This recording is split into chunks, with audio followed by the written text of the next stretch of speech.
no compromise. உங்க சைடுலயும் எங்க சைடுலயும். GT Holidays, South India's #1 travel brand. GRC Jewellers Kanchipuram வாடிக்கையாளர் அனைவருக்கும் இனிய புத்தாண்டு நல்வாழ்த்துக்கள். ஐபிசி தமிழ் நேயர்களுக்கு வணக்கம். தமிழ்நாட்டை பொறுத்தவரை நிறைய பேரோட மரணங்கள் மர்மமான முறையில் இருந்திருக்கு. குறிப்பிட்டு சொல்லணும்னா முன்னாள் முதலமைச்சர் ஜெயலலிதான்னு தொடங்கி இன்னும் நிறைய பேரோட மரணங்கள் வந்து மர்மமான முறையில் இருந்திருக்கு. அதில் இன்னைக்கு நம்ம ஒருத்தரை பற்றி பேச போகிறோம். தமிழ்நாடு, கர்நாடகான்னு சொல்லி ஒரு 2 மாநிலங்களை தன்னோட கட்டுப்பாட்டுக்குள்ளே வச்சுருந்தாரு. வீரப்பனோட மரணம்ங்கிறது வந்து இன்னைய வரைக்கும் ஒரு மர்மமாகவே இருந்துகிட்டு இருக்கு, சர்ச்சைகள் இருந்துட்டு இருக்கு. அது தொடர்பாக பேசுறதுக்காக நம்ம கூட மூத்த பத்திரிகையாளர் திரு சிவசுப்ரமணியம் இணைந்திருக்காரு. சார் வணக்கம். வணக்கம்மா. எப்படி இருக்கீங்க சார்? நலமா இருக்கேன் சார். நான் சொன்னதில் எந்த இதுவும் மாற்றுக்கருத்து இருக்காதுன்னு நான் உங்களுக்கு நினைக்கிறேன். வீரப்பனோட மரணம்ங்கிறது இப்போ வரைக்கும் சர்ச்சையாகவும் ஒரு மர்மமும் நிறைஞ்சிருக்கு இல்லையா? அதை நீங்கள் எப்படி பார்க்குறீங்க? இல்லை, அது எதிர்காலத்திலும் கூட இந்த சர்ச்சைகள் தொடரும். இன்னும் 50 ஆண்டுகள் 100 ஆண்டுகள் போனதுக்கு பிறகும் கூட இந்த மரணம் தொடர்பான பல ஆய்வுகள் தொடர்ந்து வந்துட்டு தான் இருக்கும். இதன் மேலே சந்தேகங்கள் தொடர்ந்து குறையிறதுக்கு வாய்ப்பில்லை, வலுத்துக்கிட்டே தான் இருக்குமே தவிர குறையிறதுக்கு வாய்ப்பில்லை. அந்த மாதிரியான ஒரு சூழலில் தான் அவருடைய மரணம் முடிஞ்சிருக்கு. அதனால் அந்த பிரச்சனையை பற்றிக்க முடியாது. தொடர்ந்து பல ஆண்டுகள் பல ஆய்வாளர்கள் இதை பற்றி எல்லாமே ஆய்வு பண்ணுற அளவுக்கு அந்த பின்புலத்தை காவல்துறை திட்டமிட்டு மறைக்கிறாங்க. அதனால் வரக்கூடிய விளைவுகள் தான் இதுக்கெல்லாம். உலகளவில் பெரும்பாலான நாடுகளில் பெரும்பாலான தலைவர்களுடைய மரணங்கள் இந்த மாதிரி இருந்தாலுமே அந்தந்த நாடுகளில் அது தொடர்பான அறிக்கைகளை காலம் கடந்தாவது சில அதிகாரிகள் வெளிப்படையாக சொல்லிடுறாங்க, அதுக்கு ஒரு முற்றுப்புள்ளி வைக்கிறாங்க. ஆனால் தமிழ்நாட்டில் அந்த மாதிரி சூழல் இல்லை. அந்த மாதிரி காவல்துறையில் வெளிப்படையாக பேசக்கூடிய பொறுப்புள்ள அதிகாரிகள் இது வரைக்கும் யாரும் வரல. அதுதான் அந்த சிக்கலுக்கு காரணம். இப்போ நீங்கள் சொல்கிறதுக்கு எதிர் விதமாக வந்து நெட்ஃப்ளிக்ஸ் தளத்தில் வெளியான அந்த ஹண்ட் ஃபார் வீரப்பனுக்கு நம்ம பதில் கிடச்சிச்சு நம்ம எடுத்துக்கலாமா? ஏதோ ஒரு விதத்தில் வீரப்பன் சார்ந்த விஷயங்களுக்கு நம்மளுக்கு ஓரளவுக்கு விடை கிடச்சிச்சு நம்ம எடுத்துக்கலாம். இல்லை, சர்ச்சைகள் குழப்பங்களும் அதிகமாகிருக்கு. ஏன்னா 2017 முன்னாள் காவல்துறையினுடைய இயக்குநராக இருந்து ஓய்வு பெற்ற விஜயகுமார் ஒரு நூல் எழுதியிருந்தார். அந்த நூலில் அவர் ஒரு திட்டமிடுதல் கொண்டு வர்றார். வீரப்பனை பிடிக்கிறதுக்காக நாங்கள் இந்த மாதிரிலாம் ஆப்ரேஷன் நடவடிக்கைகள் எடுத்தோம். அதில் ஈழத்தோடு தொடர்புடைய ஒரு நபர் மிஸ்டர் எக்ஸ் அப்படின்னு ஒரு நபரை வீரப்பன் குழு சந்தித்து ஒரு பேச்சுவார்த்தை நடத்திட்டு இருக்கு. வெள்ளத்துறைன்னு சொல்லப்பட்ட ஒரு ஆள்.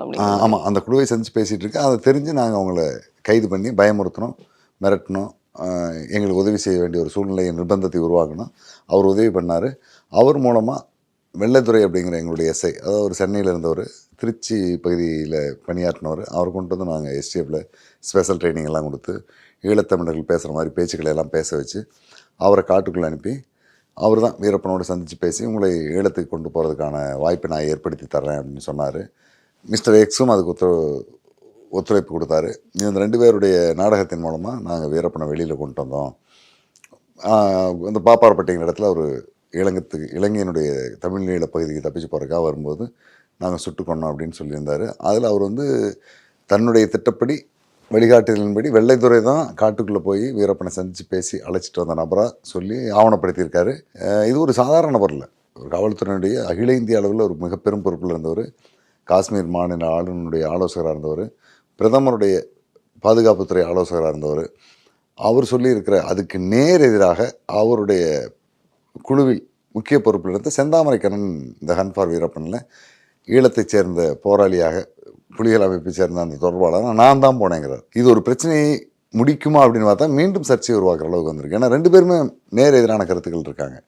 இதுதான் இவங்களுக்குள்ள பொய் பேசுகிறாங்கிறத அவ்வளவு பேருக்கும் அப்பட்டமாக வெளிச்சம் போட்டு காட்டினது இந்த தொடரில் வந்து தான். அதாண்டி சங்கர் பிடாரி நடத்தின ஒர்க் ஷாப் எல்லாமே வந்து விரிவாக வந்து இதில் பற்றி பேசியிருக்காங்க. அதனால தான் நான் அந்த கேள்வியை முன் வச்சேன்.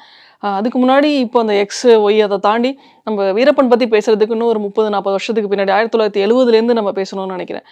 வீரப்பன்கிற ஒரு ஆள் இன்னைக்கு ஒரு பெரிய ஒரு சாம்ராஜ்யத்தை காட்டுக்குள்ளே கட்டமைச்சார் இல்லையா? அதோட முதல் புள்ளி, ஆரம்ப புள்ளி எங்கேருந்து தொடங்குச்சு சார்? முதல் புள்ளி அந்த காட்டுக்குள்ளே வீரப்பன் அப்படிங்கிற அந்த தனிநபர் உருவாவதற்கான காரணம் சமூகத்திலிருந்து தான் தொடங்குது.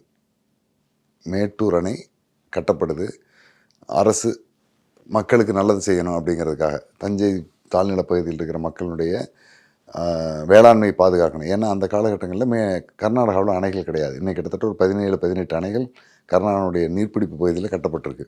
அந்த அணைகள் அப்போ எதுவுமே கிடையாது. 1800 நம்ம கிட்ட இருக்கிற வரலாறின் அடிப்படையில் 1925 வரைக்குமான அந்த காலகட்டங்களில் மார்ச் ஏப்ரலில் தொடர்ந்து செப்டம்பர் வரைக்கும் மழை பெஞ்சிக்கிட்டே இருக்கும் கர்நாடகாவில். அந்த தண்ணி முழுவதும் தஞ்சைக்கு வரும். கல்லணையினுடைய அந்த 5 கேனல்களாக பிரிஞ்சு போகிற அந்த பகுதியை கடந்து வெள்ளம் போயிட்டே இருக்கும். அந்த வெள்ளத்தினால அங்கிருந்த விளைநிலங்கள் பூரா பாலைவனம் மாதிரி மணல் மூடு கொட்டிடுது. விவசாயிகள் கொஞ்சம் கொஞ்சமாக மணலை அப்புறப்படுத்தி விவசாயம் பண்ணுவாங்க. அவங்களுக்கு தொடர்ந்து அது பிரச்சனையாக இருக்குது. அப்போ பிரிட்டிஷ் ஆட்சியின் கீழே இருந்த நம்ம பகுதியை சேர்ந்தவங்க ஆதர் காட்டன் அப்படிங்கிற ஒரு என்ஜினியர்கிட்ட ஒரு கோரிக்கை வைக்கிறாங்க. இங்கே ஒரு அணை கட்டினீங்கன்னா தான் எங்களுடைய விவசாய நிலங்கள்லாம் பாழாகிறத தடுக்க முடியுன்ட்டு. அவர் தான் கல்லணை வந்து ஆய்வு பண்ணிவிட்டு இந்த தொழில்நுட்பத்தை பற்றியெல்லாம் ஒரு தியரி கொடுக்குறாரு. அதுக்கு பிறகு நடந்து வந்தால் முக்கொம்புக்கு பக்கத்தில் மேலணைன்னு ஒன்று கட்டுறாரு.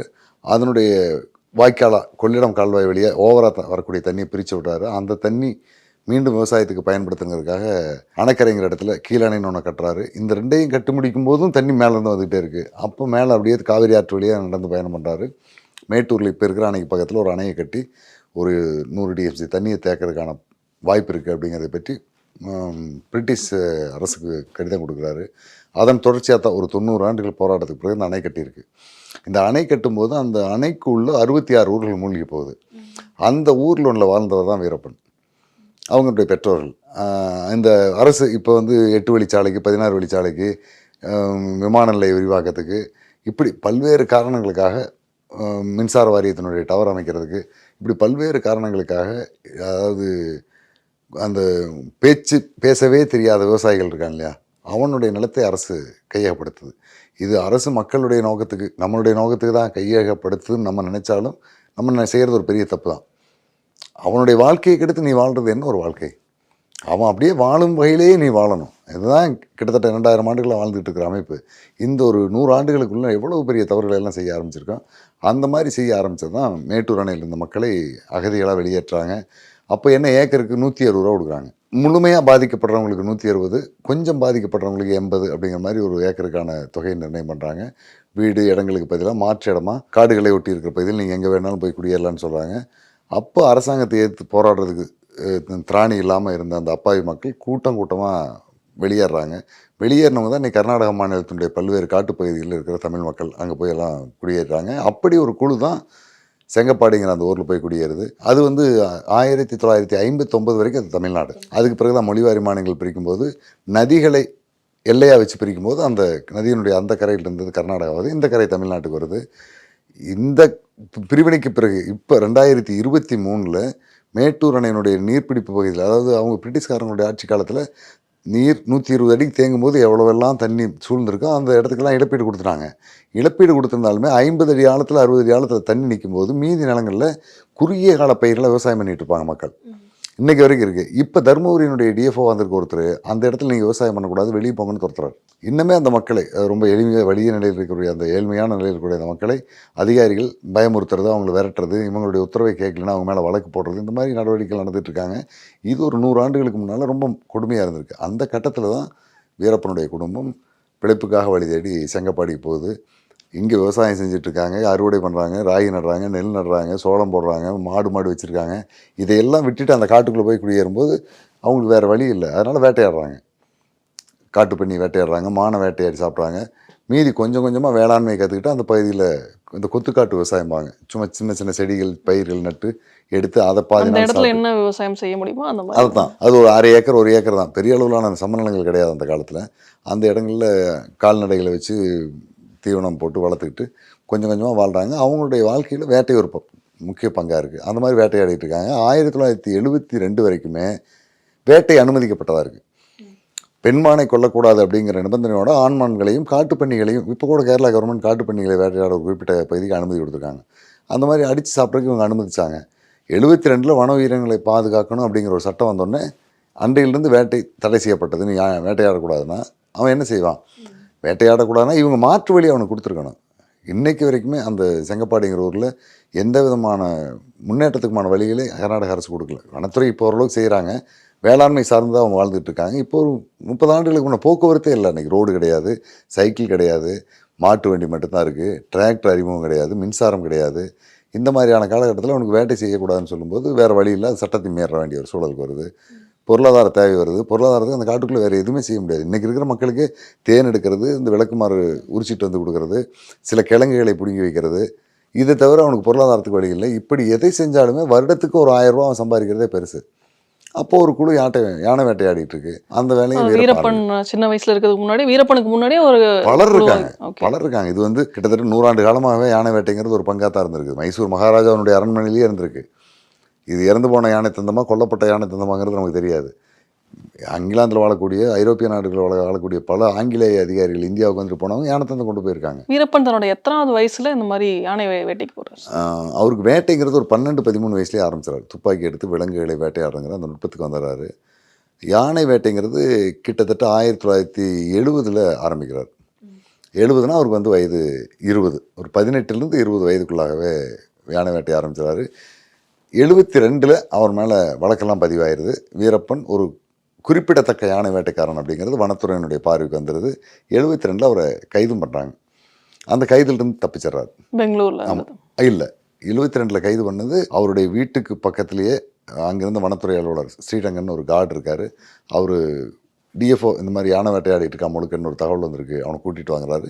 இவர் வாடா முழுக்கன்னு கூப்பிட்றாரு. அதாவது வீரப்பன் அப்பவுமே பெரும்பாலும் ஊருக்குள்ளே அதிகமாக வெளியில் வந்து போக மாட்டார். ஒரு நாள் காலை வேலை ஏதோ ஊர் வழி தெரு வழியாக நடந்து போயிட்டு இருக்கும்போது ஒரு வயதான பாட்டி தன்னுடைய பக்கெட், இரும்பு வாளி சொல்லுவாங்க, அந்த வாளி வந்து கிணத்துக்குள்ளே போட்டு தண்ணி எடுக்கும்போது அந்த வாளியை அருந்து கிணத்துக்குள்ளே வந்துடுது. அதை எடுத்து கொடுறான்னு கூப்பிடுது. இவர் கிணத்துக்குள்ளே மூழ்கி அந்த வாளியை எடுத்துகிட்டு இருக்காரு. அந்த சூழ்நிலையில் அவர் தகவல் தெரிஞ்சு வீரப்பாவான்னு கூப்பிட்றாரு. இவர் எதுவும் மறுப்பு தெரிவிக்கல. டிஎஃப்ஓ வர சொன்னார், வா போகலான்ட்டு. அடுத்து வந்திருந்த ஒரு கருங்கல்லோட எத்தனை லாரி வருது, அந்த லாரியில் கூட்டிகிட்டு போகிறாரு. மாதேச மலையிலுடைய ரேஞ்சர் ஆஃபீஸுக்கு போகிறாரு. அங்கே போகும்போது தான் இவர் எதுக்காக வர சொல்லியிருக்காங்க, கைது பண்ண போகிறாங்கிறது தெரியுது. வழக்கம் போலவே இவர் கொஞ்சம் பேச்சு ஆற்றல் உள்ளவர். வீரப்பன் யார் ஒருத்தர்கிட்ட பேசினாலும் ஒரு 10 நிமிஷம் அவங்கள தன்வசப்படுத்திடுவார். அந்தளவுக்கு பேச்சு திறமை உள்ளால். அங்கிருந்த 2-3 அதிகாரிகள்கிட்ட பேசிட்டு எதுக்காக பிடிச்சிட்டு வந்திருக்கான்னு தெரியுது. இதுதானே தெரிஞ்சோடனே வாங்க டீ சாப்பிட்டு வருவோன்னு கூட்டிகிட்டு வர்றாரு. அங்கே அந்த பகுதியில் இருந்தவங்க சாராயம் குடிக்கிறதுங்கிறது வாழ்வியலில் யதார்த்தமான ஒன்று. பக்கத்தில் சரக்கு கடை இருக்குன்றிருக்கான், எனக்கு டீ வேணாம், நான் இதுதான் விரும்புவேன் மாதிரி ஒரு அதிகாரி சொல்லியிருக்காரு. அங்கே போயிட்டு சாராயத்தை வாங்கி குடிச்சிட்டு கிளம்பி நடந்து வந்துட்டார். அதுதான் முதன் முறையாக தப்பிக்கிறாரு. அதுக்கப்புறம் வனத்துறையினருடைய வனத்துறை வந்தாங்கன்னா ஆமாம் நம்ம கொஞ்சம் கவனமாக இருக்கணுங்கிறனால அவங்கள நேருக்கு நேர் சந்திக்கிறத தவிர்த்துறாரு. கடைசி வரைக்குமே அந்த மாதிரி தான் போயிட்டுருக்காரு. இது 72 நடக்குது. அப்போ 72லேயே வனத்துறையால் குறிப்பிடத்தக்க கவனத்துக்குள்ளான ஒரு நபராக வேட்டையில் வளர்ந்துடுறாரு. யானை வேட்டை போகுது, இதுலேருந்து சந்தன கடத்தல் அப்படிங்கிறதுக்குள்ள இது 72லேருந்து அவர் தொடர்ந்தாலுமே 86-87 வரைக்கும் யானை வேட்டை கிட்டத்தட்ட சொல்லப்போனால் ஒரு 16-17 ஆண்டுகள் தொடர்ந்த ஒரு யானை வேட்டையில் இருக்கார். இதில் வந்து இப்போது அவர் எத்தனை யானை கொண்டாருங்கிறதெல்லாம் அவருக்கே கணக்கு இல்லை. நம்ம சொல்லக்கூடிய எண்ணிக்கையில் எல்லாம் கடந்திருக்கும். இப்போ எத்தனை யானை கொண்டாருங்கிறதுன்னு தெரியல. வனத்துறை வந்து ஒரு கணக்கு சொல்கிறாங்க. ஆனால் அந்த யானையோட உடல்லாம் என்ன பண்ணிடுவாங்க? ஒன்று எதுவுமே ஆகாது. அப்படி காட்டுக்குள்ளே கொண்டுட்டு போட்டு வந்தாங்கன்னா அதிகபட்சம் ஒரு 15 நாள் வரைக்கும் அந்த உடல் அங்கே கிடக்கும். முதல் நாள் யானை இறந்து கிடக்கு அப்படின்னு தெரிஞ்சுன்னா முதல் நாள் வயதில் மூத்த கழுதைப்புலி இருக்குது, சென்னாய் சாப்பிடாது, அது உயிரோடு இருக்கிற பொருளை தான் வேட்டையாடி சாப்பிடும். கழுகுகள் நிறையா இருக்குது. இப்போ கழுகு குறைஞ்சி போச்சு. அப்போ கழுகுகள் ஏராளமான கழுகு இருந்து ஒரு இறந்த உடல் கிடந்துன்னா அதனுடைய ரத்த வாடை 15 கிலோமீட்டர் வரைக்கும் வீசும். அந்த கழுகுகளுக்கான ஈர்ப்பு இருக்கும், அது அங்கே வந்துடும். அடுத்தபடியாக காட்டுப்பண்ணி வந்து ரொம்ப விரும்பி சாப்பிடும். குரங்குகள் மாமிசத்தை விரும்பி சாப்பிடும். இந்த மாதிரியான உயிரினங்கள் ஒரு 15 நாளுக்குள்ள அந்த யானை அங்கே இருந்ததுக்கான அடையாளமே இல்லாமல் சாப்பிட்ரும். அதுக்கு பிறகு வெறும் எலும்பு தான் கிடக்கும். அப்போ வீரப்பன் சொல்கிறது அதான், நான் ஒரு வேட்டையை நான் முடிச்சுட்டு வந்தேன்னா எனக்கு தேவையான தந்தத்தை எடுத்துக்குவேன். ஆயிரக்கணக்கான உயிரினங்கள் அந்த உடல் சாப்பிடும். இது ஒரு வகையில் நான் புண்ணியம் தான் அப்படிங்கிறார். அப்போது யானையினுடைய எண்ணிக்கை ரொம்ப அதிகமாக இருந்திருக்கு. யானைகள் காடுகளுக்குள்ளே ரொம்ப இப்போ இன்னைக்கு குறைஞ்சிருச்சு. ஒரு 5000 யானைகளுக்குள்ளே தான் தமிழ்நாடு கர்நாடகா காடுகள் இருக்கிற அளவுக்கு எண்ணிக்கை குறைஞ்சிட்டது. இது வீரப்பன் மட்டும் காரணம் இல்லை, பல வேறு யானை வேட்டை குழுக்கள் இருந்தனுடைய எண்ணிக்கை குறைஞ்சிட்டது. அந்த காலகட்டங்களில் 1970 காலகட்டங்களில் அளவுக்கு அதிகமான யானைகள் இருந்திருக்கு. ஒரு குழு அப்படிங்கிறது இன்றைக்கி காடுகளுக்குள்ளே ஒரு 30 யானைகள் 40 யானைகளை பார்க்குறதே ஒரு குழு பெருசாக ஆச்சரியமாக பேசிக்கிறாங்க. நான் பார்த்த ஒரு 32 ஆண்டுகள் பணியாற்றின ஒரு ஐஎஃப்எஸ் ஆஃபீஸரை பேசும்போது சொன்னார், நான் பார்த்ததில் அதிகமாக ஒரு 56-57 யானைகளை கொண்ட ஒரு குழு பார்த்தா தான் அப்படிங்கிறாரு. ஆனால் இதே 70ஆம் ஆண்டு வாக்கில் 300 யானைகள் கொண்ட குழு அந்த காட்டுக்குள்ளே இருந்திருக்கு. ஒரு குழுல 300 யானைகள் அப்படின்னு இருந்திருக்கு. இன்னைக்கு பல்வேறு காரணங்களால் அந்த குழு எல்லாம் சிதறி போயிட்டுது. அதுக்கு வீரப்பன் மட்டும் காரணம் இல்லை. இந்த யானைகளை வேட்டையாடுறதுக்கு வீரப்பன் என்ன மாதிரியான முறைகளை கையாண்டார்?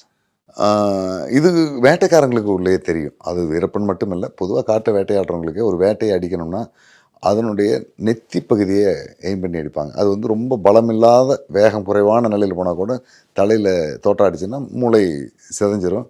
ஒரு சின்ன துவாரம் ஏற்பட்டுன்னா அது மூலமாக அவங்ககிட்ட இருக்க அந்த நாட்டு துப்பாக்கி அதுக்கு போதுமானதாக இருந்துச்சு. நாட்டு துப்பாக்கி நமக்கு நாட்டு துப்பாக்கியாக பயன்படுத்தி சொல்கிறோம். நாட்டு துப்பாக்கிங்கிறது பலம் குறைந்த ஒரு ரொம்ப சாதாரணமான ஆயுதம்னு. இதை தொடர்ந்து பயன்படுத்துகிறவங்க அதில் போடக்கூடிய தோட்டாவினுடைய அடிப்படையில் அதை எஸ்எல்ஆர் துப்பாக்கியை விடவும் அதிக ரேஞ்சில் கொண்டு போக முடியும், AK-47 விடவும் அதிகமாக பயன்படுத்த முடியும்.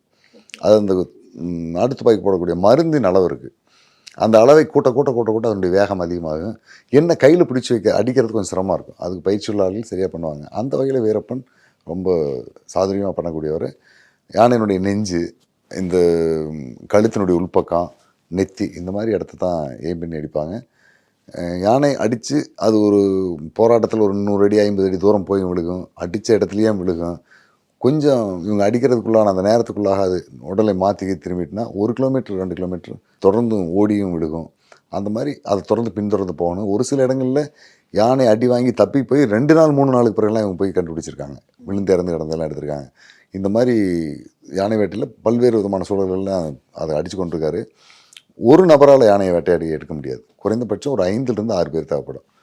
இவங்க ஒருத்தர் சுட்டு கொண்டுட்டாருன்னா அடுத்ததான் அந்த யானை ரத்தம் முழுவது வெளியே போனதுக்கு பிறகு தந்தத்தினுடைய வாய்ப்பகுதியை வெட்டி, நெத்தி பகுதியை வெட்டி, அதனுடைய துதிக்கையை தனியாக எடுக்கணும். அதுக்கப்புறம் தான் அதனுடைய வாய்ப்பகுதி தெரியும். வாய்ப்பகுதியில் யானையினுடைய அந்த கடைவாய்க்கு வெளியில் எவ்வளோ நீளம் தந்தம் இருக்கும், 3 அடி தந்தம் இருந்ததுன்னா அதே அளவுக்கு 3 அடி உள்ளே இருக்கும். வெளியில் 5 அடி இருந்ததுன்னா உள்ளே 5 அடி இருக்கும். ஒரு 6 அடி 7 அடிக்கு மேலே வெளியே வந்ததுன்னா உள்ள ஒரு 6 அடிங்கிறது அந்த ஸ்டாண்டர்டாக இருக்கும். அதுக்கு பிறகு 10 அடி வரைக்கும் வெளியில் வரும். அந்த அளவுக்கு உள்ளேயும் தந்த பலமாக இருக்கும். அதை முழுக்க வெட்டி எடுக்கிறதுங்கிறது ஒரு குறைந்தபட்சம் ஒரு 5-6 மணி நேரம் வேலை. ஒரு 2 பேர் 3 பேர் அதுக்கு தேவைப்படுவாங்க. இந்த நேரத்துலேயே உங்களுக்கு எனர்ஜி போயிடும் சாப்பாடு செய்கிறதுக்கு. அதுக்கு பக்கத்தில் ஒரு டீம் வேணும். ஒரு 10 பேர் கொண்ட குழு இருந்திருப்பாங்க. மினிமம் ஒரு 8 பேருந்து 10 பேர் கொண்ட குழு இருக்குது. இந்த குழுவோடு தான் சேர்ந்து வேட்டையாட முடியும். அதுக்கு பிறகு ஒரு தந்தத்தை ஒரு ஆள் தூக்கிட்டு வர முடியும். 2 தந்தையெல்லாம் தூக்கிட்டு வர முடியாது. அதுக்கும் கூட ஆள் வேணும். ஒரு குறிப்பிட்ட பகுதியில் கொண்டு வந்து அதை பதுக்கி வச்சுருவாங்க. அந்த தந்தை உடனடியாக வெளியில் எடுத்து வர முடியாது. ஏன்னா யானை இறந்து போனதுங்கிற தகவல் பழங்குடிகள் மூலமாகவோ அல்லது விலங்குகளுடைய அடையாளத்தின் மூலமாகவோ, காட்டுக்குள்ளே கண்காணிப்புக்காக போயிட்டுருக்கிற காடு வாட்சருக்கு ஒரு சில பறவைகள், ஒரு சில விலங்குகள் அந்த பகுதியை நோக்கி போகுதுன்னா அது அவங்களுக்கு தெரியும். தெரிஞ்சோன்னா இந்த பள்ளத்தில் ஏதோ நடந்திருக்கு போய் பார்ப்பன்னு வருவாங்க. அங்கே வந்து பார்க்கும்போது யானை இறந்து கிடந்துன்னா அது உயரதிகாரிகளுக்கு போகும். அவங்க வந்து ஆய்வு பண்ணுவாங்க. இதை யார் செஞ்சுருப்பாங்கிறத பற்றி ஒரு விசாரணை பண்ணுவாங்க. அந்த பகுதியோட தொடர்பில் இருக்கிற பழங்குடிகள், ஆடு மாடு மேய்க்கிறவங்க. ஆனால் அந்த காலகட்டங்களில் காடுகளுக்குள்ளே பட்டியல், அந்த மாட்டுப்பட்டியல், அவங்கள கூப்பிட்டு யாருன்னு கேட்டாங்கன்னா எந்த ஊர்க்காரங்க எந்த மாதிரி ஆள் வந்துட்டு போனாங்கிறது தெரியும். அதுக்கப்புறம் அவங்கள தேடி போவாங்க. இந்த மாதிரியான ஃபார்மாலிட்டியெல்லாம் நடந்து முடியறதுக்கு ஒரு 3 மாதம் ஆகும். அந்த 3 மாதத்துக்கு பிறகு தான் இவர் தந்தத்தை வெளியில் எடுப்பார். அந்த மாதிரி போகிறது இடத்துல அடித்து ஒரு இடத்துல பதுக்கி வச்சுட்டு போயிட்டே இருப்பாங்க. ஒரு 7-8 மாதங்கள் தொடர்ந்து பயணம் முடிச்சு திரும்ப ஊருக்கு வந்துட்டு அதுக்கு பிறகு இந்த புதைச்சி வச்சுருக்கிற தந்தங்களை பூரா வீரப்பனும் அல்லது அவருடைய தம்பி அர்ஜுனன் போய் எடுத்து அதை கேரளாவிலையும் கோயம்புத்தூர்லேயும் இருக்கிற இடங்களுக்கு மார்க்கெட்டுக்காக அனுப்பி வைப்பாங்க. இந்த மாதிரி யானை தந்தத்துக்காக வேட்டையாடினா வீரப்பனை தெரியுது. அதை விற்ற வியாபாரிகள், வாங்கின வியாபாரிகள் பற்றின பெரிய விவரங்கள்லாம் வெளியில் வரும். இல்லை, அது என்னென்னா இது எல்லாருக்கும் இருக்கிற அடிப்படை சந்தேகம். எங்கே பார்த்தீங்கன்னாலும் சாராயம் காய்ச்சணும் கிடைப்பான், சாராயம் வாங்கணும் கிடைக்க மாட்டான், குடித்தவன் கிடைக்க மாட்டான். எவிடன்ஸ் என்ன இருக்குது? வீரப்பனை பிடிச்சி கேட்டால் சொல்கிறார், நான் 80 யானை தந்தம் உங்களுக்கு விற்றேன் அப்படின்னு சொல்கிறாரு. உங்களை வந்து பார்த்தா உங்கள்கிட்ட எதுவுமே இருக்காது. உங்களை சட்டப்படி குற்றவாளியாக உங்களை கைது பண்ணி கொண்டு போக முடியாது. அவர் சொன்ன வாக்குமூலத்தை மட்டுமே வச்சு உங்களை கைது பண்ணால் நீங்கள் எளிதில் வெளியில் வந்துடுவீங்க. நீதிமன்றமே கண்டிக்கும். எவிடன்ஸ் இருக்கும். எவிடன்ஸ் என்ன அப்படின்ட்டு. அந்த மாதிரி வாங்குறவன் எல்லாமே வாங்கி அடுத்த ஒரு 1 மணி நேரத்துக்குள்ளே அதை வேறு இடத்துக்கு மாற்றிடுவாங்க அல்லது வேறு இடத்துக்கு அனுப்பிடுவாங்க. அந்த அடிப்படையில் எதிராளிகளை கண்டுபிடிக்க முடியல. அதுக்கான வேலைகளையும் சில அதிகாரிகள் செஞ்சுருக்காங்க. அதிகாரிகள்னால் சட்டப்படி செய்ய முடியாது. அவங்கள வந்து சட்டத்தை மீறி செய்யணும். இந்த மாதிரி சட்டத்தை மீறி செய்யும்போது, ஏதாவது அரசு அதிகாரிகள் மட்டும்தான் இருந்தாங்களா, இல்லை அரசியல்வாதிகளும் இந்த மாதிரியான வீரப்பனுக்கு ஹெல்ப் பண்ணுறதோ இல்லை வீரப்பன் கூட தொடர்பு இல்லை அந்த மாதிரி? இல்லை, அரசியல்வாதிகள்னால் பெரிய அளவிலான அரசியல்வாதிகள் யாரும் இல்லை. அந்த பகுதியில் அப்போ சட்டமன்ற உறுப்பினராக இருந்த ராஜுகவுடாங்கிறவர் கொஞ்சம் வீரப்பனுக்கு சப்போர்ட் பண்ணியிருக்காரு. ஆனால் ஒரு கட்டத்தில் இவருடைய எல்லை மீறிய வேட்டை போகும்போது கண்டிக்கிறார். அவங்க அண்ணன் தான், வீரப்பனுக்கு தொடர்பு இல்லை, அவங்க அண்ணன் சொல்லி கட்டுப்படுத்துறாரு. வேணாம், யானை வேட்டை ரொம்ப அதிகமாக போயிட்டுருக்கு, ஓரளவுக்கு சொத்து சுகம்லாம் உங்களுக்கு வந்துருச்சு, காடு 10-12 ஏக்கர் வாங்கிட்டீங்க, வீடு கட்டிட்டீங்க, தம்பி கல்யாணம் பண்ணிட்டான், நீ கல்யாணம் பண்ணிட்டான், வீரப்பனுக்கு ஒரு கல்யாணத்தை பண்ணி வச்சுட்டு அவனை வேறு மாதிரியான வாழ்க்கை முறை கொண்டு போங்க, இனிமேல் யானை வேட்டைக்கு வராதிங்கிறாரு. அதுக்கு பிறகும் போகும்போது இனிமேல் என்னை சந்திக்க வர வேணாம்னு சொல்லிடுறாரு. அந்தளவுக்கு அவர் சரியாக நடந்திருக்காரு. இது ஒரு ஆரம்ப கட்டத்தில் தான் அந்தளவுக்கு உதவி பண்ணியிருக்காரு. அதுக்கப்புறம் அதெல்லாம் மாற்றிடுறாரு. மற்றபடி பெரிய அளவிலான அரசியல் தொடர்பு கிடையாது.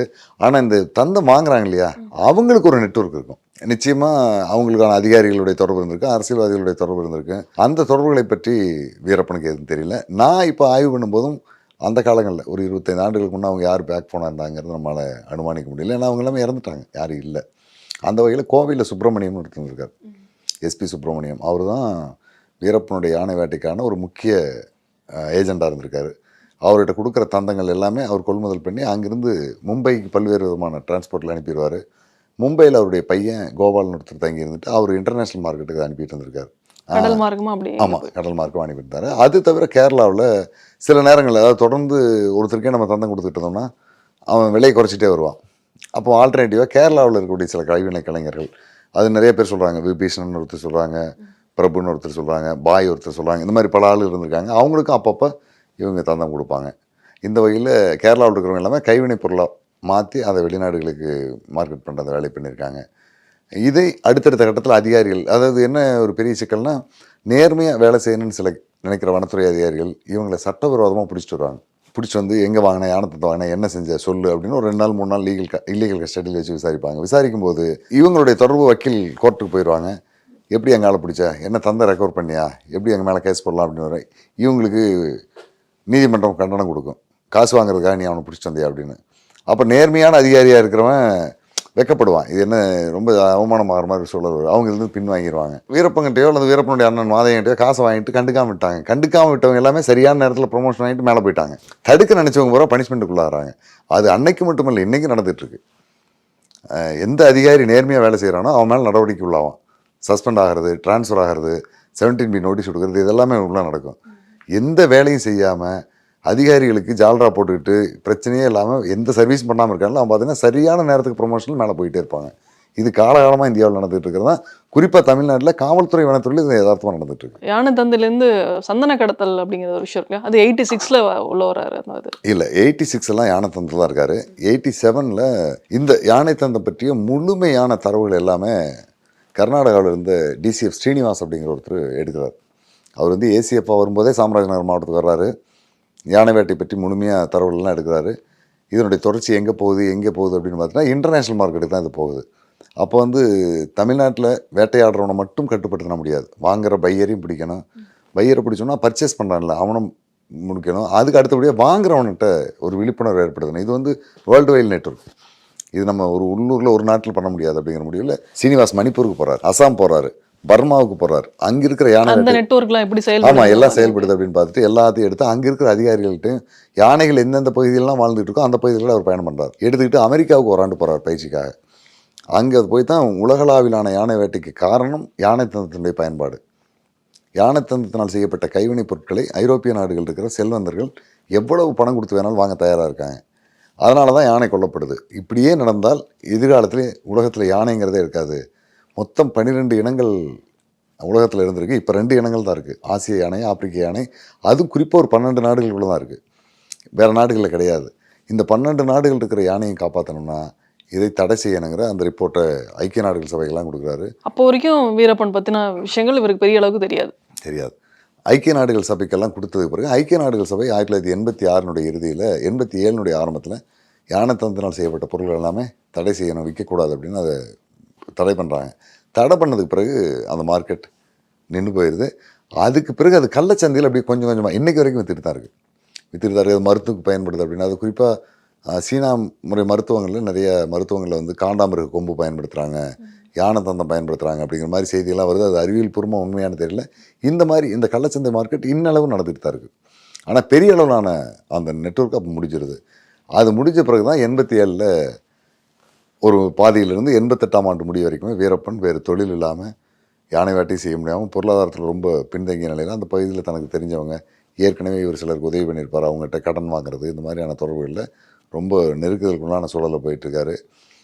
அந்த கட்டத்தில் தான் 89ல் காடுகளில் எல்லா பக்கமும் சந்தன மரம் காஞ்சி கிடக்கு. ஒரு 100 அடி 200 அடி போனோன்னா அங்கே ஒரு மரம் காஞ்சி போய் கிடக்கும். மக்கள் நடமாட்டம் இல்லாத காடுகளுக்குள்ளே நிறைய டன் கணக்கில் மரம் காஞ்சி கிடக்கு.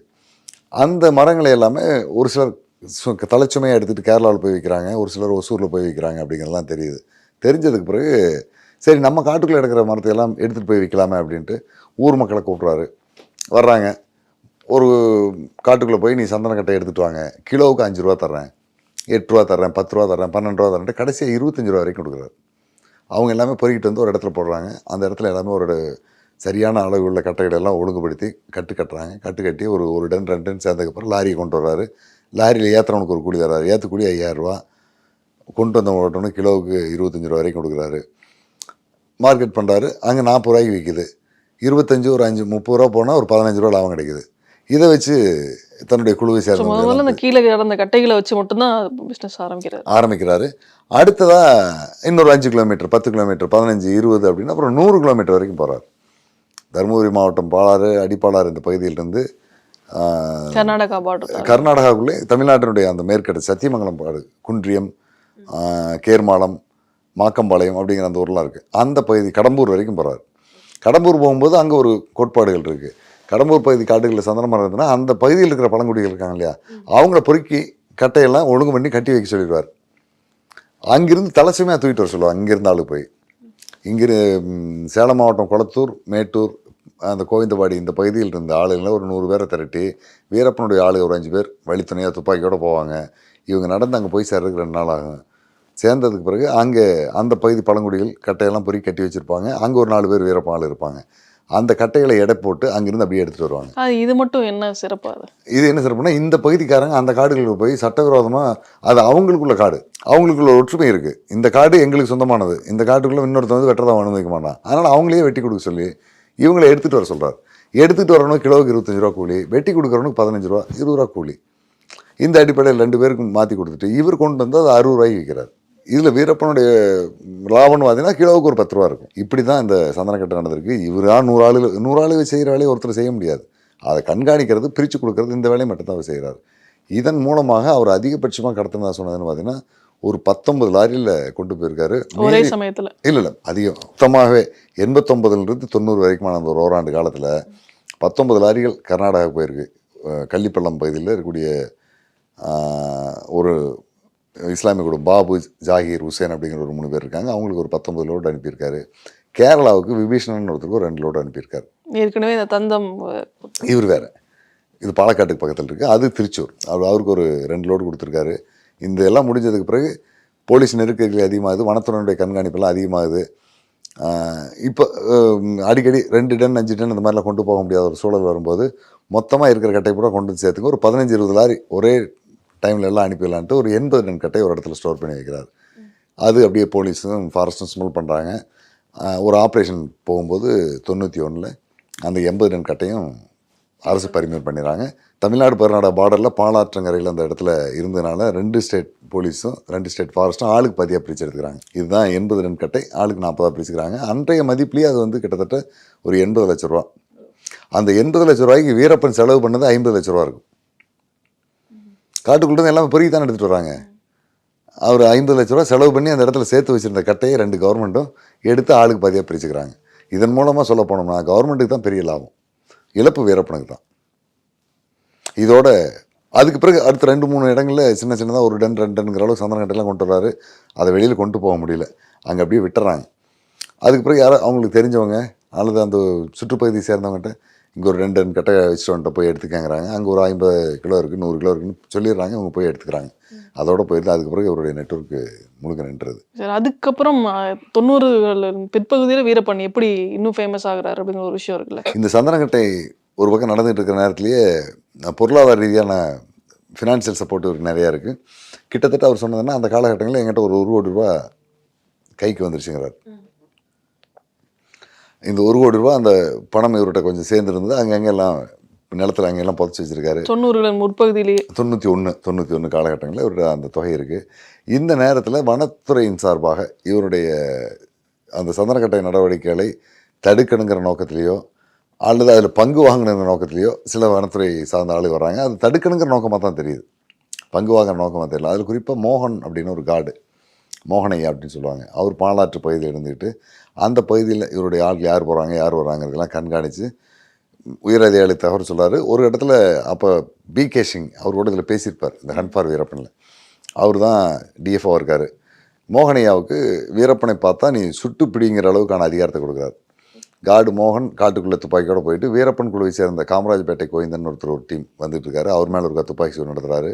ரொம்ப பக்கத்தில் காதோடு உரசிட்டு போகிற அளவுக்கு அந்த தோட்டா போயிருக்கு. அடுத்து இன்னொரு முறை ஐயந்துரையை பார்த்து சொல்கிறாரு. ஐயந்துரை வந்து நேருக்கு நேராக குண்டடி விட்டு சாக வேண்டிய சூழலே இருக்கான். ஆனால் நல்ல வேலையாக மோகனையோடைய தோட்டா வெடிக்கலை, அடிக்கிறாரு வெடிக்கலை, திரும்ப அதை தயார் பண்ணி அடிக்கிறதுக்குள்ள அவன் ஓடிடுறான். இந்த மாதிரி 2 சம்பவங்கள் நேருக்கு நேராக மோத ஆரம்பிச்சோன்னே காடு மோகன் மேலே இவருக்கு ஒரு கோபம் வருது.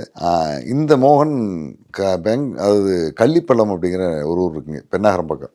அங்கே அந்த காலத்தில் இருக்கிற மக்கள் வந்து பெரிய தொழில் கிடையாது. இன்றைக்குமே தருமபுரி மாவட்டம் வந்து பெரிய அளவு தொழில் கிடையாது, விவசாயம் சார்ந்த தொழில் தான். அந்த கள்ளிப்புறம், கிருஷ்ணாபுரம், நால் ரோடு, இந்த மாதிரி இப்போ பெண்ணாகரத்தை சுற்றி இருக்கிற கிராமங்கள் இருக்கிற மக்களுக்கு காட்டை நம்பி தான் வாழ்ந்துட்டு இருக்காங்க. காட்டுக்குள்ளே போய் ஏதாவது விறகு எடுத்துகிட்டு வரணும். இப்பவும் பார்த்தீங்கன்னா அந்த பகுதியில் இருக்கிறவங்க எல்லாமே குதிரை வச்சுருப்பாங்க. குதிரையை பிடிச்சி காட்டுக்குள்ளே கொண்டு போவாங்க. உள்ளே போயிட்டு ஏதோ காஞ்சி போன மரங்கள் இருந்ததுன்னா அதை வெட்டி அந்த குதிரையில் லோட் பண்ணி கொண்டு வந்து ஹோட்டலில் 150 ரூபா 200 போடுவாங்க. அல்லது அங்கிருந்து மொத்தமாக மாட்டு வண்டியிலே எடுத்துகிட்டு சேலம், மேச்சேரி, மேட்டூர் இந்த மாதிரி இடங்கள்லாம் அங்கே தொழிற்சாலைகள் நிறையா இருக்குது, அங்கே விறகு கொண்டு போவாங்க. அந்த மாதிரி மக்களுக்கு விறகு பிடிச்சி விற்கிறது தான் இன்றைக்கு பல பேருடைய வாழ்க்கையாக இருக்குது. அந்த காலகட்டங்களில் 90-91 காலகட்டங்களில் தருமபுரி பெண்ணாகரம் பகுதியில் கூடை இருக்கும், மூங்கில் கூடைகள். மூங்கில் கூடை பின்னக்கூடிய சமூக மக்கள், அந்த குறவரை சொல்லுவாங்க, அவங்க வந்து நூற்றுக்கணக்கில் அங்கே இருக்காங்க. இந்த மக்கள் எல்லாமே அங்கே கூடை பின்னுவாங்க. அந்த கூடைக்கு தேவையான மூங்கில், பச்சினி மூங்கில் வந்து கர்நாடக காடுகளில் சனீஸ்வரன் கோயில்னு ஒரு இடம் இருக்குது. ஒகேனக்கல்லேருந்து ஒரு 12-13 கிலோமீட்டர், ராசிமண்டல்னு ஒரு பகுதி, அதுக்கு அடுத்தது சனீஸ்வரன் கோயில், ரொம்ப அடர்ந்த காட்டு பகுதி. அங்கே வந்து கல் மூங்கில் ரொம்ப பலமானதாக இருக்கும். அந்த மூங்கில் வெட்டுறதுக்கு இங்கேருந்து ஆண் பெண் அப்படின்னு ஒரு 30 பேர் 40 பேர் போவாங்க. தருமபுரி மாவட்டம் பெண்ணாகரத்துலேருந்து ஒகேனக்கல் 20 கிலோமீட்டர், அங்கேருந்து காவிரி ஆற்றை கடந்து ஒரு 20 கிலோமீட்டர் போகணும். போகும்போது ஒகேனக்கல் வரைக்கும் பஸ்ஸோ லாரியிலே போயிடுவாங்க. அங்கேருந்து காவிரி ஆற்றை கடந்து அந்த சனீஸ்வரன் கோயில் பகுதிக்கு போயிட்டு கல் மூங்கில் வெட்டி ஒரு 30 பேர் 40 பேர் ஒரு 5 கிலோ 8 கிலோ 10 கிலோ அளவில் வெயிட்டை தலையை தூக்கி வச்சு வந்துட்டுருப்பாங்க. கொண்டு வந்து காவிரி ஆற்றங்கரையில் அந்த பக்கம் போட்டு அவங்க எல்லாம் ஒன்று சேர்ந்ததுக்கு பிறகு அந்த மூங்கிலை எல்லா கட்டுகளையும் ஒன்று சேர்த்து ஒரு பெரிய தெப்பை மாதிரி கட்டி விட்டு அதை அனுபவம் உள்ளால் காவிரி ஆற்றினுடைய இந்த கரைக்கு இழுத்துட்டு வந்துடுவாங்க. மீதியெல்லாம் பரிசில் வந்துடுவாங்க. இங்கே வந்து அவங்களுடைய கட்டுகளை பிரித்து ஒவ்வொருத்தரும் தூக்கிட்டு வரணும். இப்படி தூக்கிட்டு வந்தாங்கன்னா ஒரு பெண் கொண்டு வரக்கூடிய அந்த மூங்கில் 80 ரூபா அல்லது 100 ரூபாய்க்கு விற்க முடியும். ஒரு ஆண் கொண்டு வர மூங்கில் 200 ரூபாயிலேருந்து 250 ரூபாய்க்கு விற்க முடியும். இதுதான் அவங்களுடைய வாழ்வாதாரம். ஒரு ஆடி மாதம், ஆடி 18, ஏன்னா ஆடி 18ங்கிறது அந்த பகுதியில் ரொம்ப சிறப்பாக கொண்டாடக்கூடிய பண்டிகை. அந்த பண்டிகைக்காக போயிட்டு ஆண் பெண் எல்லாம் போயிட்டு வராங்க. பெண்ணாகரம் பகுதியிலேருந்து போனவங்க ஒரு 45 பேர் ஒரு இடத்துல இருக்காங்க, ஒரு 15-20 பேர் ஒரு இடத்துல இருக்காங்க. இந்த 2 இடத்துலையுமே காடு மோகன் வந்து ஒரு துப்பாக்கி சூடு நடத்துகிறார். இந்த மக்கள் மேலே துப்பாக்கி சூடு நடத்தி அதில் ஒரு 3 பேர் இறந்து போயிடுறாங்க, 2 பேர் குண்டடிப்படுறாங்க. திரும்ப அவங்கெல்லாம் அந்த மூங்கிலை போட்டு ஓடி வந்துடுறாங்க. இது ஏற்கனவே அதுக்கு முன்னே ஒரு 2-3 ஆண்டுகளாகவே தொடர்ந்து அந்த கர்நாடக வனத்துறை இவங்களை அடிக்கிறதும் உதைக்கிறதும் இது மாதிரிலாம் நடந்துகிட்ருக்கு. வீரப்பன் சிலரை பார்த்து பேசி விட்டுருக்கார். வயிற்று பொழப்புக்காக வர்றான், மூங்கிலையா போட்டு அக்கப்போர் பண்ணுறீங்க, விட்டு தொலைங்க, சோத்துக்கு வழி இல்லாமல் தானே வர்றான், இது காட்டில் மூங்கில் தானாக வளருதானே, வெட்டாமல் விட்டிங்கன்னா 25 வருஷத்தில் அந்த மூங்கில் இத்து போயிடும், அழிஞ்சே போயிடும். மூங்கில் வெட்டினா அது வளர்ந்துக்கிட்டே இருக்கும், வெட்டி திங்கிறதுல என்ன தப்பு, விடுங்கன்னு மாதிரி வான் பண்ணுறாரு. ஒரு சிலர் மிரட்டி அனுப்புறாரு. அந்த மக்கள் மேலையெல்லாம் நடவடிக்கை எடுத்தீங்கன்னா சுற்றுன்னு சொல்லி மிரட்டி அனுப்புகிறார். இந்த மாதிரிலாம் நடந்துகிட்ருக்கு. இந்த மாதிரி ஒரு 3 பேர் இறந்து போனாங்கிற தகவல் கிடைச்சோன்னே இவர் ரொம்ப டென்ஷன் ஆகிடுறாரு. அப்புறம் அங்கே ஆள் அனுப்பிவிட்டு என்னென்னு விசாரிக்கும் போது துப்பாக்கி சூடு நடந்தது உண்மை, 3 பேர் செத்து போனது உண்மை. அது என்ன மாற்றிடுறாங்கன்னா வீரப்பன் குழுவை சேர்ந்தவங்க மேலே துப்பாக்கி சூடு நடத்தி கொண்டுட்டேன்னு அதை கேஸை மாற்றிடுறாங்க. இதுக்காக வனத்துறை அதிகாரிகள், வருவாய்த்துறை அதிகாரிகள்லாம் பெண்ணாகரம் வர்றாங்க, விசாரிக்கிறாங்க. விசாரித்து அவங்களுக்கு நடவடிக்கை எடுக்கலை. அப்போ இவருடைய வெறி பூரா அந்த காடு மோகன்கிறவர் மேலே வருது. இதை பற்றி இப்போ ஒரு 25 வருஷத்துக்கு பிறகு நான் ஆய்வு பண்ணும்போதும் இதே பிகே சிங் சார் நான் பார்த்தேன். பார்க்கும்போது எஸ், அந்த இன்சிடென்ட் நடக்கிறதுக்கு முழுக்க காரணம் மோகன் தான். அப்போ எங்கள் ஏசியை பொறுத்திருந்தார் சிவராஜ் சிங்ன்ட்டு, அவரும் எங்கள் டிரைவர் ஒருத்தர் இருந்தான், அவனும் யங்ஸ்டர். 3 பேர் நைட்டான ஜீப் எடுத்துகிட்டு போவானுங்க. ஒரு தேவையில்லாமல் தான் அந்த இன்சிடென்ட்டில் இன்னோசன்ட் பீப்புள் ஒரு 3 பேர் மேலே ஃபயர் பண்ணிட்டான்.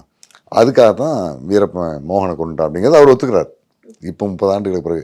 ஆனால் அந்த கட்டத்தில் முறையாக அவர் மேலே நடவடிக்கை எடுத்திருந்தா அந்த கொலை வீரப்பன் செய்ய வேண்டிய சூழல் வந்திருக்காது. இவங்க நடவடிக்கை எடுக்காமல் தங்களுடைய டிபார்ட்மெண்ட்டை சேர்ந்தவனை காப்பாற்றுறதுக்காக இது வீரப்பன் குழு மேலே தான் துப்பாக்கி சூடு நடத்திருக்காங்கிறது ஒரு பொய்யான ரிப்போர்ட்டை சரி பண்ணி கொடுத்துட்றாங்க.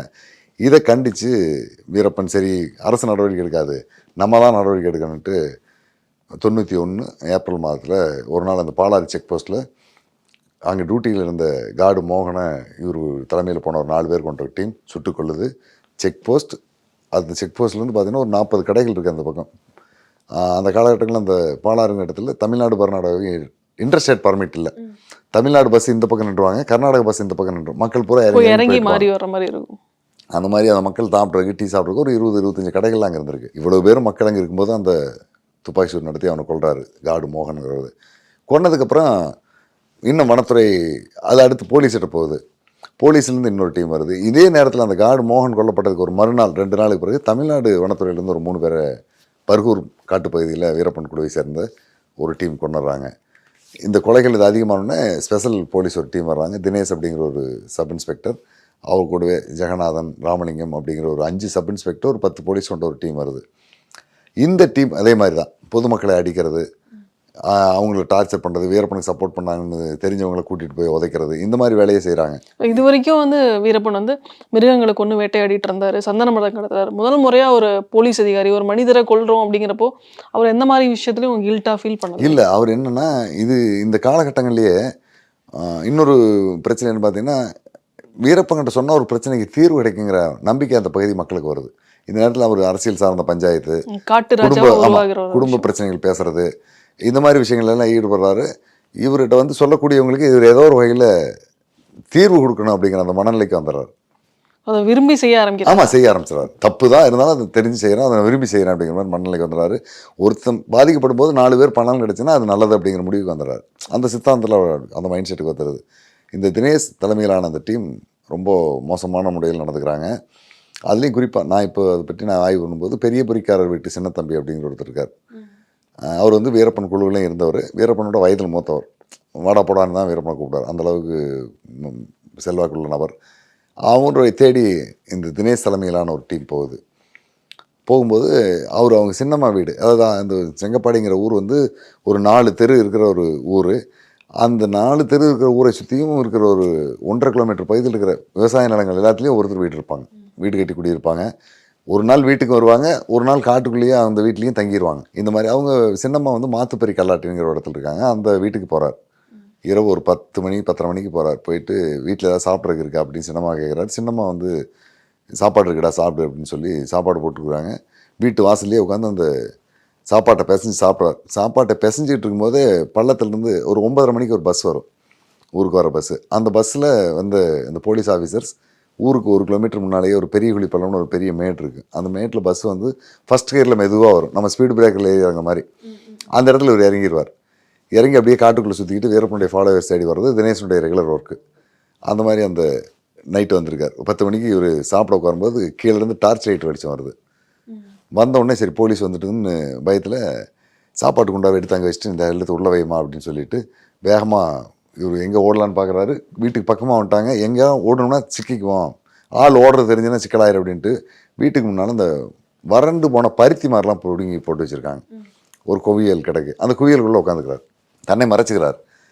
போலீஸ் வந்துட்டாங்க அப்படிங்கிற அந்த பதட்டத்தில் அந்த சின்னம்மா சாப்பாட்டு குண்டாவை கொண்டு போய் வைக்கிறாங்க. அங்கே ஒரு பையன் ஒருத்தன், ஒரு சின்ன பையன், ஒரு மனநிலை பாதிக்கப்பட்ட நிலையில் இருக்கான், ஒரு 10-12 வயசு. அந்த பையன் வேகமாக அங்கேயும் ஓடும்போது அந்த சாப்பிட்டுட்டு உட்காந்த இடத்துலேருந்து சொம்பில் இருந்து தண்ணியை தட்டி விட்டுறான். அந்த தண்ணி வேகமாக தரையில் கொட்டிடுது. அந்த பையன் வீட்டுக்குள்ள ஓடி ஒழிஞ்சுக்கிறான். அந்த வீட்டுக்கார சின்னம்மா, அவங்களுடைய பொண்ணு ஒன்று, அந்த பொண்ணு வந்து கன்சீவாக இருக்குது, ஒரு 8 மாதம் கன்சீவாக இருக்குது. அந்த பொண்ணு வீட்டில் இருக்குது. தினேஷ் மேலே வந்தோடனே ஒரு டீமோட 4-5 போலீஸாரோடு வராங்க. வந்து யார் இங்கேருந்து ஓடணும்னு கேட்குறாரு. தண்ணி கொட்டி இருக்கிறத பார்த்தோன்னே முடிவாயிடுச்சு, இது வழக்கமாக இல்லைன்னு தெரியும். போலீஸ் கொஞ்சம் ஐக்கியம் இருக்கும்ல, யார் இங்கேருந்து ஓடணும்னு கேட்குறாரு. இங்கே யாரும் ஓடலைங்கிறாங்க. வீட்டுக்குள்ளே போய் பார்க்குறாரு. போய் பார்க்கும்போது அந்த பையன், மனநிலை பாதிக்கப்பட்ட பையன், ஒரு இடத்துல அப்படி குறுகி போய் உட்காந்துருக்கான். பிடிச்சி வெளியில் எடுத்துட்டு வராங்க, அடிக்கிறாங்க. அவன் பைத்தியம், அந்த பையனுக்கு மனநிலை சரியில்லாத கிறுக்கு பையன், விட்டுருங்கன்னு சொல்லி அவங்க சின்னம்மா வருது, அவங்களுக்கு அடி விழுகுது. இந்த கன்சீவாக இருக்கிற பொண்ணு வருது, அதையும் அடிக்கிறாங்க. உண்மை சொல்லுங்கள் உண்மை சொல்லுங்கன்னு. இது நம்ம சரின்னு சொல்ல முடியுமா தவறு சொல்ல முடியுமாங்கிறது ஒரு சிக்கல் தான். யார் ஓடுறதுன்னு கேட்குறாங்க. இவங்க அவரை காட்டி கொடுக்க முடியாதுனால அடிக்கிறாங்க. அடித்ததனுடைய விளைவு ரொம்ப வல்கராக அடிச்சதில் அந்த பொண்ணு மயக்கம் போட்டு விழுந்துருது. அதுக்கப்புறம் விட்டுட்டு போயிடுறாங்க. ஒரு மணி நேரம் இந்த சித்திரவதையெல்லாம் முடிஞ்சதுக்கப்புறம் விட்டுட்டு போயிடுறாங்க. இவர் அவங்க போன ஒரு 6 மணி நேரம் கழிச்சதுக்கப்புறம் எந்திரிச்சு வந்து பார்க்குறாரு. இந்த பொண்ணை தூக்கிட்டு மருத்துவமனைக்கு போகிறாங்க. அந்த நேரத்தில் மருத்துவமனைக்கு போகிறதுக்கு மாட்டு வண்டி தவிர வேறு வழிகள் கிடையாது. உள்ளூர்லேயே கொஞ்சம் இந்த நாடி பிடிச்சி வைத்தியம் பண்ணுற ஒரு அம்மாவை போய் கூப்பிட்டு வந்து பார்க்குறாங்க. பார்க்கும்போது ஒன்றும் உயிருக்கு ஆபத்து இருக்காது, எதுவும் பிரச்சனை இல்லைங்கிறாங்க. அந்த பொண்ணுக்கு தண்ணி பால் இதெல்லாம் கொடுக்குறாங்க. மறுநாள் காலையில் இறந்து போன நிலையிலே டெலிவரி ஆகிடுது. இதை பார்த்துட்டு அவர் போய் வீரப்பன் சொல்கிறார், ஏன்னா நாங்கள்லாம் இந்த ஊரில் இருக்கிறதா இல்லையா, நீ ஒருத்தங்க காட்டுக்குள்ளே ராஜா மாதிரி வாழ்ந்துக்கிட்டு உனக்கு நாங்கள்லாம் சப்போர்ட் பண்ணனே வந்து இந்த அடி அடிக்கிறான், என்னடா செய்யுதுங்கிறாரு. என்ன நடந்தது சித்தப்பா, என்ன நடந்தது மாமான்னு கேட்குறாரு. கேட்டோடனே சொல்கிறாங்க, உடனே ஒரு டீம் ரெடி பண்ணுறாரு. ஒரு 15 பேர் மாதேசமலை போலீஸ் ஸ்டேஷன் போகிறோம், இன்றைக்கி தினேஷை அங்கேயே அடிக்கிறேன்ட்டு போகிறாங்க. அங்கே போய் பார்த்தா அன்றைக்கி தினேஷ் லீவ் போட்டு ஊருக்கு போயிடுறாரு. விசாரிச்சுட்டு திரும்பி வந்துடுறாங்க. இனி தினேஷ் ஊருக்கு வந்தால் திருப்பி அனுப்பக்கூடாது அப்படிங்கிற முடிவில் ஒரு டீம் ரெடி பண்ணி பிளான் பண்ணுறாங்க. அதன்படி அடுத்து ஒரு 4-5 நாட்களுக்கு பிறகு அவர் விடுமுறை முடிச்சு திரும்ப வந்துட்டு ஒரு டீமோட ஒகேனக்கல் பகுதிக்கு போயிட்டு திரும்பி வர்றாரு. திரும்பி வர இடத்துல இவங்க பிளான் பண்ணி வச்சு மெட்டுக்கல் அப்படிங்கிற இடத்துல தினேஷ் மேலே தாக்குதல் நடத்துகிறாங்க. தினேஷ் உள்ளிட்ட 6 பேர் அந்த இடத்துல. இது இன்னும் போலீஸ் பொதுமக்களை அடித்ததுக்கு பதிலாக தினேஷை சுட்டு கொண்டுட்டார் அப்படிங்கிற அந்த கிரெடிட் இன்னும் அவருக்கு அதிகமாகுது. இது ஒரு வகையிலான ஒரு போதை தருது. அந்த இதன் தொடர்ச்சியாக அப்படியே தொடர்ந்து மக்களுக்கு எதிராக நடவடிக்கை எடுக்கிற எல்லா அதிகாரிகளையும் சுடணுங்கிற போக்கே போடுறாரு. இதுதான் வீரப்பனை அப்படியே ஒட்டு மொத்தமாக வேற கேரக்டரை கொண்டு போயிருது. சங்கர் பிடாரியோட ஒர்க் ஷாப்பும் இதோட ஒரு கொடூரத்தினோட உச்சமாக தானே இருந்துச்சு இல்லையா? அதுக்கு வீரப்பனோட எதிர்வினை என்ன மாதிரி இருந்துச்சு? இல்லை, சங்கர் பிதிரி வந்து ரொம்ப சாதாரணமாக கணக்கிடக்கூடிய அதிகாரி இல்லை. ரொம்ப ஆழமாக நின்று தான் வேலை செய்கிறாருன்னா எல்லா விதமான நடவடிக்கைகளையும் வீரப்பன் எப்படியெல்லாம் நடந்துக்கிறாரு, வீரப்பனுக்கு பின்புலமாக யார் இருக்காங்க, இவங்க ஒரு நாள் கொண்டு வந்து இவங்களை ஒரு நாள்லேயே விசாரித்து அனுப்பிட்டா வீரப்பனுடைய நடவடிக்கை கட்டுப்படுத்த முடியுமா, இல்லை இவங்களை கேஸ் போட்டு ஜெயிலுக்கு அனுப்பிட்டா கட்டுப்படுத்த முடியுமா, ஜெயிலுக்கு அனுப்பினாலும் எந்த செக்ஷனில் போட்டால் இவன் சீக்கிரம் வருவான், எவ்வளோ செக்ஷனில் போட்டால் லேட்டாக வருவான், இல்லை இவன் இருந்தான்னா ஜெயிலுக்கு போயிட்டு வந்து வீரப்பனுக்கு சப்போர்ட் பண்ணுவானா அப்படிங்கிறதெல்லாம் பிரிக்கிறார். கேட்டகரி வைஸாக பிரித்து ஒவ்வொரு டீமையும் கொண்டு போயிட்டு 1 மாதம் 1.5 மாதம் 2 மாதம் வைக்கிறாரு, விசாரிக்கிறாரு. கொஞ்சம் இவனுக்கு பெரிய அளவில் தொடர்பு இல்லை, இவன் திரும்ப வந்தால் வீரப்பனோட சேர மாட்டான் அப்படின்னு நினைக்கிற ஆளுகள் பூரா உள்ள அனுப்பிடுறாரு. இவன் போயிட்டு வந்தால் மீண்டும் வீரப்பனோட சேருவான் அப்படின்னு நினைக்கிற ஆளுகள் பூரா கொள்றாரு. இதனுடைய விளைவு கிட்டத்தட்ட தமிழ்நாடு கர்நாடகாவுடைய அந்த பீரியடு 93லேருந்து 95 ஜனவரி வரையிலான அந்த காலகட்டங்களில் ஒரு 62 பேர் கொல்லப்பட்டதாக 2 மாநில காவல்துறையினுடைய ஆவணங்களில் இருக்குது. இது தவிர ஒரு 18 பேர் காணாமல் போனதாக இருக்குது. இந்த அடிப்படையில் இன்னும் சிலர் எங்கே போனான்னு தெரியாமையும் ஒரு சிலர் இருக்கிறதா சொல்கிறாங்க. இந்த அடிப்படையில் பார்த்தீங்கன்னா கிட்டத்தட்ட வீரப்பன் குழுவில் இருந்த 150 பேரை 8 பேராக குறைச்சங்கிறது அவர் சொல்கிறாரு. வாழ்கிற தேவாரம் ஒத்துக்கிறாங்க. அந்த காலத்தில் ஒரு 100 பேருக்கு மேலே இவங்க என்கவுண்டரில் கொண்டிருக்காங்கிறது தெரியுது. இந்த அளவில் தான் அந்த ஒர்க் ஷாப் செட்டில் நடந்த சித்திரவதைகள் முடிக்கிறாங்க. ஆனால் வீரப்பன் அந்த இடத்துக்கு போய் தாக்குதல் நடத்த முடியாமல் போனதுக்கோ அல்லது அதை மீட்க முடியாமலோ ஏதாவது ஒரு எதிர்வினை இருக்குன்னு நீங்கள் சொன்னீங்க இல்லையா, அந்த மாதிரி எதிர்வினை இல்லாமல் போனதுக்கு காரணம் வீரப்பனோடு நல்ல பயிற்சியில் கைதேர்ந்திருந்த அவருடைய தளபதிகளாக இருந்தவங்க பல பேர் இந்த என்கவுண்டரில் காணாமல் போயிடுறாங்க, எல்லாம் பிரிஞ்சு போயிடுறாங்க. அவங்கெல்லாம் பிற்காலத்தில் சுட்டுக் கொல்லப்பட்டு விடுறாங்க. அதுக்கு பிறகு வீரப்பனோடு இருந்தவங்க சொல்ல போனீங்கன்னா நம்பர் 1 ஃபைட்டர் அப்படின்னு சொல்லக்கூடியது சேத்துக்குழி கோவிந்தன், வீரப்பன், அவருடைய தம்பி அர்ஜுனன். இந்த 3 பேர் தான். மீதி ஆளுக்கு பலமான ஆள் யாரும் இல்லை. 95 அர்ஜுனன் போயிடுறான். அதுக்கு பிறகு சேத்துக்குழி வீரப்பன் 2 பேர் மட்டும்தான் இருக்காங்க. இவங்க 2 பேரால் அந்த இடத்த போய் அட்டாக் பண்ணுறதோ அல்லது அங்கே போய் ஒரு தாக்குதல் நடத்தி திரும்பி வரதுக்கோ சாத்தியமில்லை. அதனால் அந்த ஒர்க் ஷாப் செட்டை பற்றி இவங்களால் ஆயுதம் தரித்த டீமாக போய் எதுவும் செய்ய முடியல. அதுக்கு பிறகு தான் இந்த வனத்துறை அதிகாரிகளை கடத்துறது, காவல்துறை அதிகாரிகளை கடத்துறது, அவங்க மூலமாக அவங்களை கடத்தி வச்சுக்கிட்டு அந்த ஒர்க் ஷாப் செட்டில் இருக்கிறவங்களெல்லாம் ரிலீஸ் பண்ணுங்கள், பொய் கேஸ் போட்டவங்களை பூரா ரிலீஸ் பண்ணுங்க கோரிக்கை வைக்கிறாரு. அதுவும் முடியாமல் போன கட்டத்தில் தான் திரும்ப கன்னட நடிகர் ராஜ்குமார் கடத்துறாரு. ராஜ்குமாரை கடத்தி வச்சுருந்த கோரிக்கைகளில் முக்கியமானது இந்த ஒர்க் ஷாப் செட்டில் செத்து போனவங்களுக்கு நீதி வேணும், பொய் வழக்கு போட்டு கைது செய்து கொண்டு உள்ள போட்டுருக்க பூரா ரிலீஸ் பண்ண அப்படிங்கிறத முக்கியமான கோரிக்கை. அதோட சேர்த்து தமிழர்களுக்கான கோரிக்கைகளும் இருந்துச்சு. வள்ளுவருக்கு சிலை வைக்கிறது, ஆமாம், இது இந்த மாதிரியான விஷயங்கள்லாம் வீரப்பனுக்கு சொல்றது யாரா இருக்கும்? இல்லை, இது வீரப்பனுக்கு சொல்லணுங்கிற அவசியம் இல்லை, அவருக்கு தெரியுது. ஏன்னா நம்ம இந்த சென்னையில் நீங்கள் உட்காந்துக்கிட்டு உலகம் சார்ந்த எந்தெந்த அளவுக்கான விஷயங்களை உள்வாங்கி வச்சுருக்கீங்களோ அதை விட அதிகமான விஷயங்களை அவர் உள்வாங்கி வச்சுருக்கார். அந்தளவு காடுகளுக்குள்ள தகவல் தொடர்பு இருக்குது. குறிப்பாக வானொலி செய்திகள் அது எல்லாமே தொடர்ந்து கேட்குறாரு. தொடர்ந்து கேட்கும்போது எந்தெந்த ஊரில் என்னென்ன மாதிரியான விஷயங்கள் நடந்துகிட்டு இருக்குன்னு தெரியுது. அந்த பகுதி மக்கள், செய்தித்தாள் படிக்கிறவங்க, வார புத்தகங்கள் படிக்கிறவங்க, அந்த புத்தகங்கள்லாம் இவருக்கு வந்து சேருது.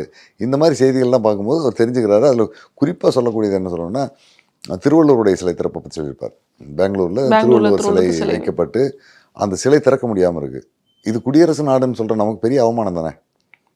திருவள்ளுவர் உலகத்தில் இருக்கக்கூடிய எல்லா மொழியிலும் எல்லா மக்களாலும் ஏற்றுக்கொள்ளப்பட்ட ஒரு மிகச்சிறந்த கல்விமான் அல்லது அறிஞர், எப்படி வேணாலும் நம்ம சொல்லலாம். அவ்வளோ தூரம் கற்றுணர்ந்து உலகத்தை ஒரு நெறிப்படுத்தணும்னு சொன்ன ஒரு நபர். அவருடைய சிலையை நம்ம பக்கத்தூரில் 40 லட்சம் தமிழர்கள் வாழ்ந்துக்கிட்டு இருக்கிற பெங்களூரில் நம்மளால் திறக்க முடியலன்னு சொன்னால் அது தமிழ்நாட்டுக்கு அவமானமா? அப்படிப்பட்ட ஒருத்தரை உங்கள் ஊரில் வைக்கிறதுக்கு உங்களால் முடியல. கர்நாடக அரசுக்கு அவமானமா? கர்நாடக அரசுக்கு தான் அவமானம். கர்நாடக அரசு அந்த எதிர்ப்பாளர்களை பேசியோ அடக்கியோ தட்டியோ ஏதோ ஒரு வகையில் முடிச்சுட்டு அந்த சிலையை அங்கே திறக்க வச்சுருக்கணும். அதை ஒரு 10 ஆண்டுகள் செய்ய முடியல. இங்கே இருக்கிற அரசியல் தலைவராலே முடியல. அப்போ இது என்ன ஜனநாயகம், என்ன நீதிமன்றம், என்ன என்ன எதன் அடிப்படையில் நம்ம வாழ்ந்துட்டு இருக்கிறோம்? காட்டுக்குள்ளே இருக்க ஒரு திருடன், கொள்ளைக்காரன், சமூக விரோதம் சொல்லக்கூடிய ஒருத்தர் அதை பற்றி ஒரு கோரிக்கை வைக்கிறான்னா வெக்கப்பட வேண்டியது நம்ம தான். அந்த வெக்கத்தை விட்டு நம்ம பல விஷயங்களை நம்ம பேசிகிட்டு இருக்கோம். அதே மாதிரி உச்சநீதிமன்றம் ஒரு தீர்ப்பில் ரொம்ப கடுமையாக கண்டிக்குது. சதாசிவா கமிஷன் அமைக்கப்பட்டு, சதாசிவா கமிஷன் தேசிய மனித உரிமைகள் ஆணையத்தின் மூலமாக அமைக்கப்பட்ட அந்த கமிஷன் விசாரணையில் ஒரு முடிவு சொல்லுது. அந்த முடிவு என்னென்னா, தடா மறாய்வு கமிட்டின்னு ஒன்று இருக்குது. தடா வழக்கில் கைது செய்கிறவங்களை எப்படி நடத்துனீங்க, அந்த வழக்கு என்ன நிலைக்கு போகுது, அந்த வழக்கினுடைய அடுத்தடுத்த கட்ட டெவலப்மெண்ட் என்ன, அதை இப்படியெல்லாம் கொண்டு போகலாம் அப்படிங்கிறத பற்றி ஆய்வு பண்ணுறதுக்கான ஒரு கமிட்டி இருக்குது. இந்த கமிட்டி வீரப்பன் தொடர்பாக 151 பேர் கைது செய்யப்பட்டு 8 ஆண்டுகள் சிறையில் இருக்கிற நேரத்தில் 4 முறை கூடியிருக்கு. 4 முறை கூடி இதை பற்றி எதையுமே பேசாமல் வெறும் டீ காபி சாப்பிட்டு மட்டும் போயிருக்கு. அப்போ அந்த அரசாங்கம் எப்படி நடந்துகிட்டு இருக்கு, அங்கே இருக்க ஆட்சியாளர்கள் எப்படி இருந்திருக்காங்க, தடா மறாய்வு கமிட்டிங்கிறது எதுக்காக நடந்திருக்கு? இவங்க இதெல்லாம் ஒழுங்காக செஞ்சுருந்தாங்கனாவே அந்த 151 பேரில் கிட்டத்தட்ட ஒரு 85 பேர் 3 மாதம் 4 மாதம் சிறையில் இருக்கக்கூடிய அளவுக்கான தண்டனை கூட இல்லாதவங்க.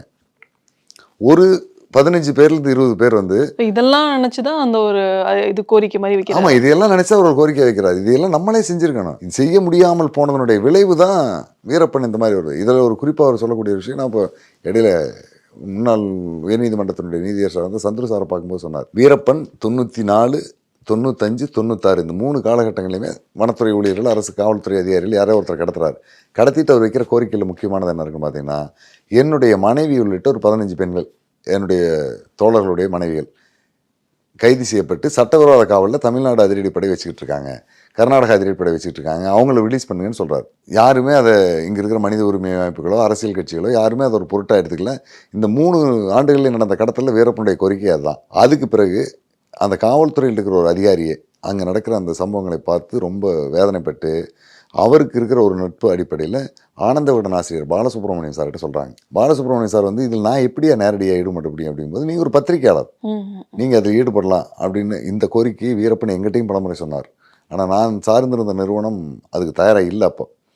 அப்போ ஆனந்த விகடன் பாலசுப்ரமணியம் சரி நான் இதை முடிவு எடுக்கிறேன் அப்படின்ட்டு அவர் சந்துரு அப்போ வந்து வழக்கறிஞராக இருக்கார், அவர்கிட்ட சொல்லும்போது இதை செய்யலாம், ஒன்றும் பிரச்சனை இல்லை, இது கண்டிப்பாக செய்ய வேண்டிய விஷயந்தான், வீரப்பனுடைய ஒவ்வொரு கோரிக்கையுமே இந்த பெண்கள் சார்ந்து இருந்துகிட்டு இருக்கு, இதை வெளியுலகத்துக்கு கொண்டு வர வேண்டியது நம்மளுடைய கடமை அப்படின்னு சொல்கிறாரு. இதுக்கான தரவுகளாக அப்போ ஆனந்த விகடனுடைய அவள் விகடன் பத்திரிகையின் சார்பாக முத்துலட்சுமியை பார்த்து ஒரு பேட்டி எடுக்கணும் அப்படிங்கிற ஒரு டீம் போகிறாங்க. ஹைகோர்ட்டில் ஒரு ஆட்கொணவு மனு போடுறாங்க. இந்த நேரத்திலேயே வீரப்பன் மனைவி முத்துலட்சுமி தற்கொலைக்கு முயன்றதாக ஒரு செய்தி அங்கே இருக்கிற நாளிதழில் வருது. அவங்க வந்து பெனாயில் குடித்து தற்கொலைக்கு முயற்சி பண்ணாங்கன்ட்டு இந்த செய்தியை அடிப்படையாக வச்சு கேஸ் ஃபைல் பண்ணிடுறாங்க. இந்த நேரத்தில் இவங்களுடைய அவள் விகடன் சார்பாக சந்திக்க போனவங்களுக்கும் முத்துலட்சுமியினுடைய ஒரு பேட்டி கிடைக்குது. ஏன்னா ஹைகோர்ட்டில் கேஸ் வந்து நினச்சோன்னே அதிரடிப்படை கொஞ்சம் தன்னுடைய அந்த நெருக்குதலை குறைச்சி, நம்ம இவ்வளோ நாளாக இங்கே இல்லீகல் கஸ்டடியில் வச்சுருக்கோன்னு சொன்னால் சிக்கலாகினால போலீஸுடைய கட்டுப்பாட்டிலேயே புளியம்பட்டிங்கிற ஒரு ஊருக்கு பக்கத்தில் இருக்கிற ஒரு ஸ்பின்னிங் மில்லில் இந்த அம்மாவை கொண்டு போய் வச்சு அங்கே வேலை செய்கிற மாதிரியும் அங்கே இருக்கிற ஹாஸ்டலில் தங்கி இருக்கிற மாதிரியும் ஒரு நாடகத்தை ரெடி பண்ணிவிட்டு அங்கே தங்க வச்சிடறாங்க. விகடன் சார்பாக அவங்களையும் போய் பார்த்துறாங்க. பேசி அவங்ககிட்ட இருந்து சில அந்த சட்டத்திற்கு எதிரான நடந்த அவங்க ஆடியோ ரெக்கார்டாக பண்ணி கொண்டு வந்து அதையும் நீதிமன்றத்துக்கு கொண்டு வராங்க. ஒரு கட்டத்தில் ஒரு 3-4 மாத போராட்டத்துக்கு பிறகு முத்துலட்சுமியை நேரில் கொண்டு வந்து ஆஜர்படுத்த சொல்லி சென்னை உயர்நீதிமன்றம் உத்தரவு போடுது. அப்போ முத்துலட்சுமி இங்கே வர்றாங்க. அதுக்கப்புறம் தான் தொடர்ந்து இவங்க காவல்துறை கட்டுப்பாட்டிலே இருக்கிறது. வெளியில் வர்றாங்க. அது வரைக்கும் முழுக்க காவல் நிலையத்தினுடைய அந்த இருட்டறையிலேயே இருந்தவங்க ஒரு 3 ஆண்டுகளுக்கு பிறகு அப்போ தான் வெளியில் வர்றாங்க. நீதிமன்றத்தில் வந்து ஆஜராகும் போது காவல்துறை சொன்னபடி தான் சொல்கிறாங்க, எனக்கு எந்த பாதிப்பும் இல்லை, நான் சுதந்திரமாக தான் இருக்கேன், என்னை யாரும் சட்டவிரோத காவலில் வச்சிருக்கல அப்படின்னு சொல்லிட்டு நீதிபதி அந்த விசாரணையெல்லாம் முடிஞ்ச பிறகு அவர் அனுப்பிடுறாரு. வேற ஒன்றும் செய்ய முடியாது, இவங்க ஒத்துக்கல, சட்டவிரோத காவல் இருக்குன்னு இவங்க சொல்ல விளையும் போது இப்போ சந்திர சாரை பார்த்துட்டு சொல்லுது, நீங்கள் தான் கேஸ் போட்டீங்களா, நான் வெளியில் வந்து உங்களை கவனிச்சுக்கிறேன் அப்படின்ட்டு போகுது. அப்போ ஜட்ஜு கேட்டிருக்காரு சந்துரு கிட்ட, என்ன சந்துரு நீங்கள் ஒரு கேஸ் போட்டு இந்த பொண்ணை வெளியில் கொண்டாந்து ஆஜர்படுத்துறீங்க, அது உங்கள்கிட்ட என்னமோ பேசிட்டு போகுது அப்படின்ட்டு. அப்போ இவர் தெளிவாக சொல்லியிருக்காரு, நான் இந்த பொண்ணை காப்பாற்றணுங்கிறதோ அல்லது இதை வந்து வெளிப்படையாக இதை சொல்லுங்கிறத நான் எதிர்பார்க்கல, வரும் இப்படித்தான் சொல்லுங்கிறது எனக்கு தெரியும், இருந்தாலும் இந்த செய்தி பத்திரிகைகள் மூலமாக வானொலி மூலமாக வீரப்பனுடைய காதுக்கு போகும். வீரப்பன் இன்னொரு அரசு அதிகாரிகளை கடத்தி வச்சுக்கிட்டு என் மனைவியை விடுதலை செய்ய சொல்லி ஒரு கோரிக்கை வைக்க மாட்டார். தன் மனைவி வெளியில் வந்துட்டா, தன்னுடைய கூட்டாளிகள் மனைவியெல்லாம் வெளியில் வந்துட்டாங்க, அவங்க இப்போ சுதந்திரமாக இருக்காங்கன்னு தெரிஞ்சினாவே அங்கே ஒரு கடத்தல் தேவையில்லாமல் போயிடும் அப்படின்னு அதுக்காக தான் நான் செஞ்சேங்கிறாரு. அது மாதிரியே அடுத்து தமிழ்நாட்டில் வீரப்பன் யாரையும் கடத்தலை. இது இந்த சமூகம் சார்ந்ததில் சமூக ஆர்வலர்னு சொல்லக்கூடியவங்களுடைய ஒவ்வொரு நடவடிக்கையிலையும் ஒவ்வொரு தீவிரவாதம் ஒழிக்கப்படுவதற்கும் அடக்கப்படுவதற்கும் பல்வேறு காரணிகள் இருக்குது. இதை நம்ம வந்து ஒரு தனிப்பட்ட கண்ணோட்டத்தில் பார்க்க முடியாது. ஒட்டு மொத்தமாக இதில் என்னெல்லாம் நடக்குங்கிறத நம்ம ஆய்வு பண்ணி பார்த்தா தான் தெரியும். சந்துரு சார் மட்டும் அதை செய்யாமல் விட்டுருந்தாருன்னா தமிழ்நாட்டில் இன்னொரு கடத்தல் நடந்திருக்கலாம், அல்லது அது கொலையில் முடிச்சிருக்கலாம், ஏதோ ஒரு நடந்திருக்கு. பழி வாங்குறோம் அப்படின்னு சொல்லிட்டு ஆமா, திரும்ப ஒரு நடந்திருக்கும். தாக்குதல். அப்போ இது ஒன்னோடு ஒன்று தொடர்புடையது. இதுதான் திருவள்ளுவர் சிலை திறக்க முடியாமல் போனதுக்கும், காவேரியில் தண்ணி குடிக்க முடியாமல் போனதுக்கும், வீரப்பன் அந்த விஷயத்தை கையில் எடுத்து போடுறாருன்னா அதுக்கு தகுதியான நபர்கள் தமிழ்நாட்டில் யார் இல்லைங்கிறதுனால அவர் அதை கையில் எடுக்கிறார். நம்ம அந்த வேலையை சரியாக செஞ்சதுன்னா அந்த மாதிரி பிரச்சனை வந்திருக்காது. அது அரசு, சமூகம், ஊடகம், நம்ம எல்லாருக்கும் அந்த பொறுப்பு இருக்குது. இன்னொருத்தர் மேலே பழியை போட்டு நம்ம தப்பிக்க முடியாது, நம்மளும் தான் அதுக்கு பொறுப்பாக இருக்கும். நீங்க முதல்ல வீரப்பனை சந்திக்கிறதுக்கான வாய்ப்பு எப்படி உருவாச்சு, சந்திச்சப்போ என்ன நடந்தது அப்படின்னு? நான் சந்திக்கிறதுக்கான வாய்ப்புனா, என்னுடைய இதழியல் துறை சார்ந்திருக்கிற நண்பர்கள் எல்லாமே, நான் ஈரோட்டை சேர்ந்தவன் அப்படிங்கிறனால, என்ன நீங்கள் வீரப்பன் வாழ்ந்த காடுகள் பக்கத்தில் வரீங்க, அது என்ன நடக்குது, அந்த ஊர் காடுகள்லாம் எப்படி இருக்குது. ஏன்னா நம்ம அதிகபட்சமாக அந்த மதுராந்துக்கு பக்கத்தில் இருக்கிற 2 மலைகளை தான் தெரியும். சென்னையிலேருந்து போகிறவங்களுக்கு மேற்கு தொடர்ச்சி மலைகளை பற்றி தமிழ்நாட்டினுடைய ஒரு 80% மக்களுக்கு தெரியாது. அந்த மலை பற்றி ஒட்டி இருக்கிறவங்களுக்கு மட்டும்தான் தெரியும். அதையெல்லாம் தெரிஞ்சுக்கணும் அப்படின்னு கேட்பாங்க. அந்த காடு எப்படி இருக்குது, வீரப்பன் ஒரு நபர் இருக்காராம் அப்படின்ட்டு. அந்த வீரப்பனுடைய புகைப்படம் ஒரு 8 ஆண்டுகளுக்கு முன்னே எடுக்கப்பட்ட படங்கள் தான் வந்துகிட்டு இருக்கு தொடர்ந்து. இந்த மாதிரியான சூழல் நானும் அதை சந்திக்கணும் அப்படின்னு நான் முயற்சி பண்ணுறேன். பலர்களை சந்தித்து பேசுகிறேன். யாருமே அதை பற்றி சரியான பார்வையும் புரிதலும் இல்லாதவங்களாக தான் இருந்தாங்க. ஆனால் வீரப்பன் இந்த பக்கம் வந்துட்டு இருக்காரு, போயிட்டு இருக்காரு, இந்த உள்ளூர் பிரச்சனைகள்லாம் தலையிடுறாரு, குடும்ப பஞ்சாயத்தெல்லாம் பேசி வைக்கிறாரு. அப்போது அரசியலினுடைய செல்வாக்குள்ள ஒரு நபராக இருந்த ஒரு ஊராட்சி ஒன்றியத்தினுடைய சேர்மனாக இருக்கார், அவருடைய பஞ்சாயத்து கூட இவர் தான் நடத்தி வச்சாருங்க மாதிரிலாம் சொல்கிறாங்க. அவரையும் நான் பார்த்து பேசுகிறேன். அவர் அதை ஒத்துக்கிறாரு. ஒரு வாய்ப்பு கிடைச்சா நான் உங்களுக்கு ஏற்படுத்தி தரேன் சந்திக்கிறதுக்கான முயற்சிக்கலாம் அப்படிங்கிறாரு. ஆனால் அதுக்கான சாத்தியம் ரொம்ப குறைவு. ஏன்னா ஒரு காட்டுக்குள்ளேயே தொடர்ந்து போயிட்டு இருக்கனால வெளியில் வந்து இவங்களை பார்த்து இது பேசுறது எந்த வருஷம் நடந்தது? 92. அப்போ இருக்கிற கட்டத்தில் அந்த பகுதியில் செல்வாக்குள்ள ஒரு நபர் யாருன்னா, கொளத்தூர் மேட்டூர் பகுதியில் செல்வாக்குள்ள ஒரு நபர்களில் கொளத்தூர் மணியன் ஒருத்தர். அவர் திராவிடர் கழகத்தில் இருந்தார், நானும் அந்த அமைப்பில் இருந்தேன். அண்ணன்கிட்ட பேசும்போது இந்த மாதிரி விஷயத்தை சொன்னேன், வீரப்பனை சந்திக்கிறதுக்கான ஒரு முயற்சி பண்ணிகிட்டு இருக்கேன் அப்படின்ட்டு. அவரும் இது ஒரு பெரிய பிரச்சனை கிடையாதுங்க, ஏன்னா நம்ம பகுதியில் இருக்கிற எல்லா ஊருக்கும் வீரப்பன் வர்றதாகவும் அங்கே இருக்கிற பஞ்சாயத்தெல்லாம் பேசுகிறதாகவும் கேள்விப்பட்டிருக்கேன். ஏன்னா காவல்துறையினுடைய நெருக்கல் நமக்கு அதிகமாக இருக்கும். ஒரு வருஷம் 2 வருஷம் நீங்கள் ஜெயிலுக்கு போகிற மாதிரி இருந்தீங்கன்னா தயாராக இருந்தால் சொல்லுங்கள், நம்ம என்ன முயற்சி பண்ணுவோம் அப்படின்னாரு. சரிண்ணா நம்ம முயற்சி பண்ணுவோம் அப்படின்னு. நீங்கள் மட்டும் போகிறதில்ல, நானும் சேர்ந்து உள்ள வர வேண்டியது இருக்கும், இதனுடைய பின்விளைவு காவல்துறை வேறு மாதிரி நம்மளை கொண்டு போகும் அப்படிங்கிறத அவர் சொல்கிறார். ஆனால் அப்போ இல்லை, கிட்டத்தட்ட ஒரு 8 வருஷத்துக்கு பிறகு 2 பேருமே ஜெயிலுக்கு போக வேண்டிய சூழல் வந்துச்சு. இந்த பற்றி அவர் சொல்லும்போதே சரி பரவாயில்ல நம்ம முயற்சி பண்ணுவோம் அப்படின்னா, அப்புறம் அவரே சொன்னார், எல்லாருமே இதுக்கு பயந்துக்கிட்டு இருந்தோம்னா அப்புறம் அந்த நபர் யாருங்கிறதே வெளியே தெரியாமல் போயிடும், சரி முயற்சி பண்ணுவோம் அப்படிங்கிறாரு. அடுத்தடுத்த தொடர்புகள் மூலமாக அவரை சந்திக்கிறதுக்கு வெவ்வேறு கிராமத்தால் தான் வராங்க. அவங்களுடைய குடும்ப பிரச்சனை, இடத்து பிரச்சனை, சொத்து பிரச்சனை, கடன் கொடுக்கல் வாங்கல், இந்த மாதிரி எந்த பிரச்சனையாக இருந்தாலும் பெரும்பாலும் உள்ளூரில் இருக்கிற பிரமுகர் மூலமாக பேசி முடிச்சுக்குவாங்க. அதில் கொளத்தூர் மணி என்ன மேலே அவங்களுக்கு எல்லாமே நம்பிக்கை இருக்குது, நியாயமாக பேசுவார், சீக்கிரம் முடிச்சு விடுவார் அப்படிங்கிறனால. அந்த வகையில் வெவ்வேறு ஊரை சேர்ந்தவங்கலாம் பிரச்சனைக்கு வரும்போது நாக்கென்தண்டா அப்படிங்கிற பகுதியை சேர்ந்த ஒரு பிரச்சனைக்காக வர்றாங்க அந்த மக்கள். அவரோடு ஒரு தொடர்ந்து ஒரு 2-3 நாள் பேசும்போது அந்த பகுதியில் வீரப்பன் இருக்கிறது மற்றதெல்லாம் தெரியுது. அதில் ஒருத்தர்கிட்ட வீரப்பன் சொல்லியிருக்கார், நான் ஒரு பத்திரிக்கையாளரை பார்க்கணும், நீ ஏற்பாடு பண்ண முடியுமா அப்படின்ட்டு. அவர் வேறு பெஞ்சமின் அப்பாத்துறைன்னு ஒரு பிடிஐ செய்தியாளர் இருந்தார், தினகரன் பத்திரிகைக்கு பார்த்துட்டு ஒரு வெளியுறவு செய்தியெல்லாம் கொடுப்பார் மேட்டூரில். அவர்கிட்ட சொல்லியிருக்காரு, அவர் முதல்ல வர்றேன்னு அவர் பின்னால் அவங்க குடும்பத்தில் இருந்த சூழல் காரணமாக நான் வர முடியாதுன்றார். அந்த செய்தி மணியன் எனக்கு தெரியுது, நம்ம ஒருத்தர் தம்பி கேட்டுட்டு இருக்கான், நம்ம அமைப்பு சேர்ந்த பையன், நீ கூட்டிகிட்டு போங்க அப்படின்ட்டு எனக்கும் அவருக்குமான தொடர்பை மணியன் அதை ஏற்படுத்தி கொடுக்குறாரு. இதன் தொடர்ச்சியாக தான் நான் காட்டுக்குள்ளே போகிறேன். போகும்போதே வீரப்பனை பற்றி, ஏன்னா நான் ஏற்கனவே ஒரு ஆண்டு காலமாக தொடர்ந்துட்டு இருக்கனால அவருடைய குணநலங்கள் எப்படி இருக்கும், எந்த மாதிரி நடந்துக்குவார் அப்படிங்கிற ஒரு விஷயம் இருக்குது. இந்த காலகட்டத்தில் நக்கீரனுடைய இணையாசிரியர் இருந்த காமராஜ் அவர் தான் என்னை பார்த்து பேசுகிறேன், இந்த மாதிரி ஒரு செய்தி முயற்சி பண்ணிகிட்டு இருக்கேனான்ட்டு. தைரியமாக செய் அப்படின்னு சொன்னவர் சில வழிமுறைகள்லாம் சொல்கிறார், எப்படியெல்லாம் நடந்துக்கூடாது, எப்படியெல்லாம் நடந்துக்கணும், இந்த மாதிரி சட்டவிரோத தொடர்பில் இருக்கிறவங்களோட நம்ம எந்த அளவுக்கு போகணும், எதிலெல்லாம் நம்ம தொடர்பு இல்லாமல் விலகி நிற்கணும், குறிப்பாக அவங்களுடைய பர்சனல் கேரக்டர் பேசுகிறதையோ அவங்க குழுவை சேர்ந்தவங்க என்ன செய்கிறாங்கிறதையோ நம்ம பார்க்கக்கூடாது, அந்த இடத்துல நீ இருக்கக்கூடாது, உனக்கும் அவருக்குமான சந்திப்பு ஒரு பத்திரிகையாளனுக்கும் ஒரு தேடப்படும் குற்றவாளியாக இருந்தாலும் அது சமூக விரோதியாக இருந்தாலும் அவங்களுக்கு உனக்கான தொடர்பு எந்த அளவில் இருக்கணும் அப்படிங்கிறத பற்றியெல்லாம் ஒரு எல்லைக்கோடு கொடுக்குறாரு. இதையெல்லாம் மீறாமல் இருக்க வரைக்கும் உனக்கு பாதுகாப்பாக இருக்கும், இதை மீறினா 2 பக்கமே உனக்கு சிக்கலாகும், காவல்துறையும் உன்னை தப்பாக பார்க்க ஆரம்பிக்கும், வீரப்பனும் உன்னை தப்பாக பார்க்க ஆரம்பிச்சிருவார், அதுக்கப்புறம் உன்னுடைய உறவு கெட்டு போயிடும், அதனால் நீ இது எந்த அளவில் நிற்கணுங்கிற பற்றியெல்லாம் எல்லைக்கோடெல்லாம் கொடுக்குறாரு. அந்த எல்லைக்கோடுகளை இன்னைக்கு வரைக்கும் நான் கடைபிடிக்கிறேன் எல்லா விஷயத்துலையுமே. அதனால் எனக்கு யாரோடவே அந்த பிணக்கு வந்ததில்லை. வீரப்பன்கிட்டையும் தொடர்பில் இருப்பேன், இந்த பக்கம் காவல்துறையோட தொடர்பில் இருப்பேன். காவல்துறைக்கு தேவையான தகவல் எதுவுமே என்கிட்ட அங்கே இருக்காது, ஏன்னா அதை நான் தெரிஞ்சிருக்க மாட்டேன், தெரிஞ்சுக்க வேண்டிய அவசியம் கிடையாது. அதனால் எனக்கு அந்த பிரச்சனையெல்லாம் போயிட்டுது. காவல்துறையில் எவ்வளோ பெரிய அதிகாரிகள் எல்லாமே பார்த்து எங்களை விசாரிக்கும் போதும் கூட நான் வீரப்பனை பார்க்க வர்ற வழி தெரியுமே தவிர வந்த ஆள் யாரும் தெரியாது. அது நானே தெரிஞ்சுக்க மாட்டேன். அந்த வகையில் அந்த தொடர்புகளை நான் அப்படியே கொண்டு போயிட்டேன்.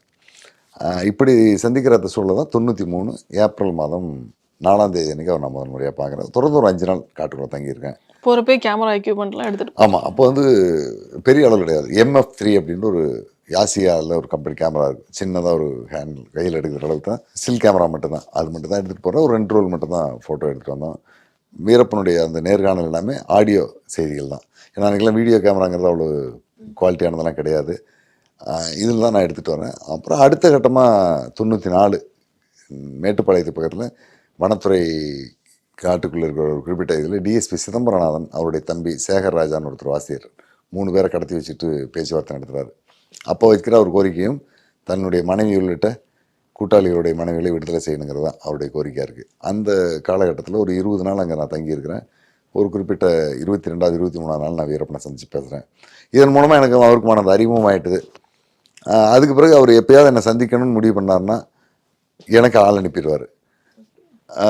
நான் திரும்ப அவரை போய் சந்திக்கிறதுக்கான வாய்ப்பு அமைஞ்சது. அடுத்தடுத்த ஒரு வனத்துறை ஊழியர்களை கடத்தி வச்சுட்டு அரசு சார்பாக பேச்சுவார்த்தைக்காக போகும்போதும் அப்புறம் இதே வழியில் தான் பின்னால் போனோம். முதல் முறை நீங்கள் வீரப்பனை சந்திக்கிறப்போ அதுக்கு முன்னாடி நீங்கள் கேள்விப்பட்டிருப்பீங்களா, வீரப்பன்னா இப்படி தான், இந்த பிம்பம் இப்படி தான் இருந்திருப்பார் அப்படின்னு?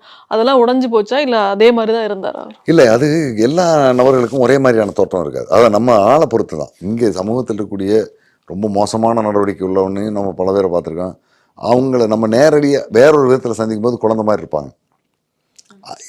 யாருக்கு எதிரான சித்தாந்தம் உடையவங்களோ அவங்ககிட்ட அவங்க மோசமாக நடந்துக்குவாங்க. நம்மகிட்ட அந்த மாதிரி நடந்துக்க மாட்டாங்க. நம்ம ஒரு பத்திரிகையாளர் அப்படிங்கிறவங்க எல்லாருக்கும் பொதுவானவங்க, ஒரு சார்புடையவங்க கிடையாது. இவங்களுடைய பிரதிநிதியோ அவங்களுடைய பிரதிநிதியோ கிடையாது. நம்ம ஒரு பொதுநபராக மட்டுமே நம்ம போனோம்னா நமக்கு எதிரான மனநிலையில் யாருமே இருக்க மாட்டாங்க அப்படிங்கிறதுல எனக்கு நம்பிக்கை இருந்தது. அந்த வகையில் தான் நான் வீரப்பனுடைய விஷயத்துலையும் தொடர்ந்து என்னுடைய நடவடிக்கைகள் இருந்து அப்படி தான் அப்ரோச் பண்ணேன். அதே மாதிரி தான் அவர் நடந்துட்டார். ஒரு குழந்தை மாதிரி தான்.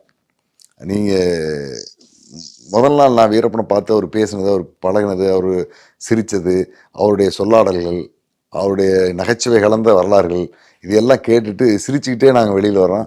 மறுநாள் பாலாறு பாம்பு பிளாஸ்ட் நடந்திருக்கு. 22 பேர் செத்துருக்காங்க. அதையெல்லாம் நம்ம நினச்சே பார்க்க முடியாது. நான் நேற்றுக்கு பார்த்த நபராக எவ்வளோ பெரிய ஒரு வேலையை செஞ்சுருக்காரு அப்படிங்கிறது யோசிக்க முடியாது. அதே மாதிரியான காலகட்டங்களில் காவல்துறையின் மீதான தாக்குதல்கள் அதையெல்லாம் இப்போ நான் அந்த அதிகாரிகளை பார்த்து பேசும்போது சொல்கிறேன், நான் பார்த்த அந்த வீரப்பன் இப்படிப்பட்ட மனிதனா அப்படிங்கிறது என்னால் இன்னைக்கு வரைக்கும் ஜீரணிக்க முடியல. அந்த மாதிரியான தாக்குதல் நடத்தியிருக்காரு. நான் பார்த்து பேசும்போது ரொம்ப இலகிய மனதோடு, அது ஒரு இது குழந்தை மாதிரி தான். நல்லா குளிச்சுட்டு தலைகளையெல்லாம், அது எப்பவுமே தலையில் விளக்கெண்ணெய் தேய்ச்சிருப்பார். வெய்ய காலத்தில் அதிகமாக தலையில் எண்ணெயோடு தான் இருப்பார். நான் போனதுக்கு பிறகு தான் சுடு தண்ணி வச்சு குளிச்சுட்டு துணிமணி எல்லாம் துவைச்சி போட்டு அந்த ஃபோட்டோ எடுக்கிறதுக்கான ஒரு கெட்டப்புக்கு வருவார். ரொம்ப அழகாக இருப்பார். ஒரு கொஞ்சம் புகைப்படம் எடுத்ததுக்கு பிறகு எதையாவது நம்ம பேசிகிட்டு இருக்கும்போது ஒரு சம்பவத்தை பற்றி கேட்டோம்னா உடனே தரையில் படுத்துருவார். தரையில் படுத்து புரண்டு அங்கே இந்த மாதிரி முயல் ஓடிச்சு, மான் ஓடிச்சு, இந்த மானை நான் இப்படி சுட்டேன், அது இப்படி போய் விழுந்தது அப்படின்னு நடித்து காட்டி உடம்பெல்லாம் மண்ணாகிடுவார். தலைபூரா மண்ணாயிரும். அப்போ சேத்துக்குடியோட திட்டுவார், என்ன நீ ஒரு சின்ன பையன் மாதிரி இப்படியெல்லாம் உளுந்து விளையாட்டு காட்டிகிட்டு இருக்க, எதிர்த்து வாண்ணா அப்படிம்பாரு. அந்த மாதிரி குழந்தை மாதிரி நீ நடந்துக்கிற ஒரு நபர்.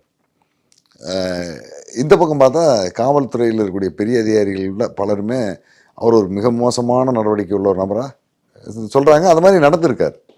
இந்த ரெண்டுக்குள்ள பெரிய வித்தியாசம் இருக்குது. நீங்கள் காட்டுக்குள்ளே போகிறீங்க, வெளியில் வந்து அந்த புகைப்படத்தெல்லாம், அங்கே எடுத்த புகைப்படத்தெல்லாம் வெளியிடுறீங்க. அதுக்கப்புறம் காவல்துறையோட ரியாக்ஷனுங்கிறது எப்படி இருந்தது? காவல்துறையோட ரியாக்ஷனுங்கிறது வால்டர் தேவாரம் இங்கே தலைமை பொறுப்பில் இருந்த காலகட்டத்தில் இருந்த அதிகாரிகளும் சரி, அதுக்கு பிறகு ஐஜி பாலச்சந்திரன் வந்தார், காளிமுத்து வந்தார். இந்த காலகட்டத்தில் தமிழ்நாட்டில் இருந்த அதிகாரிகள் எல்லாமே என்ன ஒரு பத்திரிகைக்காரனை மட்டும் தான் பார்த்தாங்க. சங்கர் பெதிரியும் அப்படி தான் பார்த்தார். சங்கர் பெதிரியினுடைய அந்த பீரியடில் அவன் ஒரு ஜேர்னலிஸ்ட், உள்ளே போகிறான், அவனுடைய வேலையை மட்டும் பார்க்குறான். நமக்கு செஞ்சுருக்கிற ஒரு உதவி, வீரப்பன் எப்படி இருப்பாங்கிறத பற்றி ஒரு இமேஜ் கொண்டு வந்திருக்கான். அடுத்தபடியாக அவனுடைய கூட இருக்கிற ஆட்களை பற்றி சில தரவுகள் ஃபோட்டோ வந்திருக்கு. ஸோ இதே தான் வந்து இந்த நெட்ஃப்ளிக்ஸ் டாக்குமெண்ட்ரிலையும் சொல்லியிருந்தாங்க. இது வரைக்கும் எங்களுக்கு கிடைக்காத ஒரு விஷயம் வந்து அந்த ஃபோட்டோ எங்களுக்கு நிறைய கிடச்சிச்சு. அந்த வகையில் சிவசுப்ரமணியம் ஒரு நல்ல வேலை செஞ்சுருக்காரு அப்படிங்கிற அளவில் தான் போயிட்டாங்க.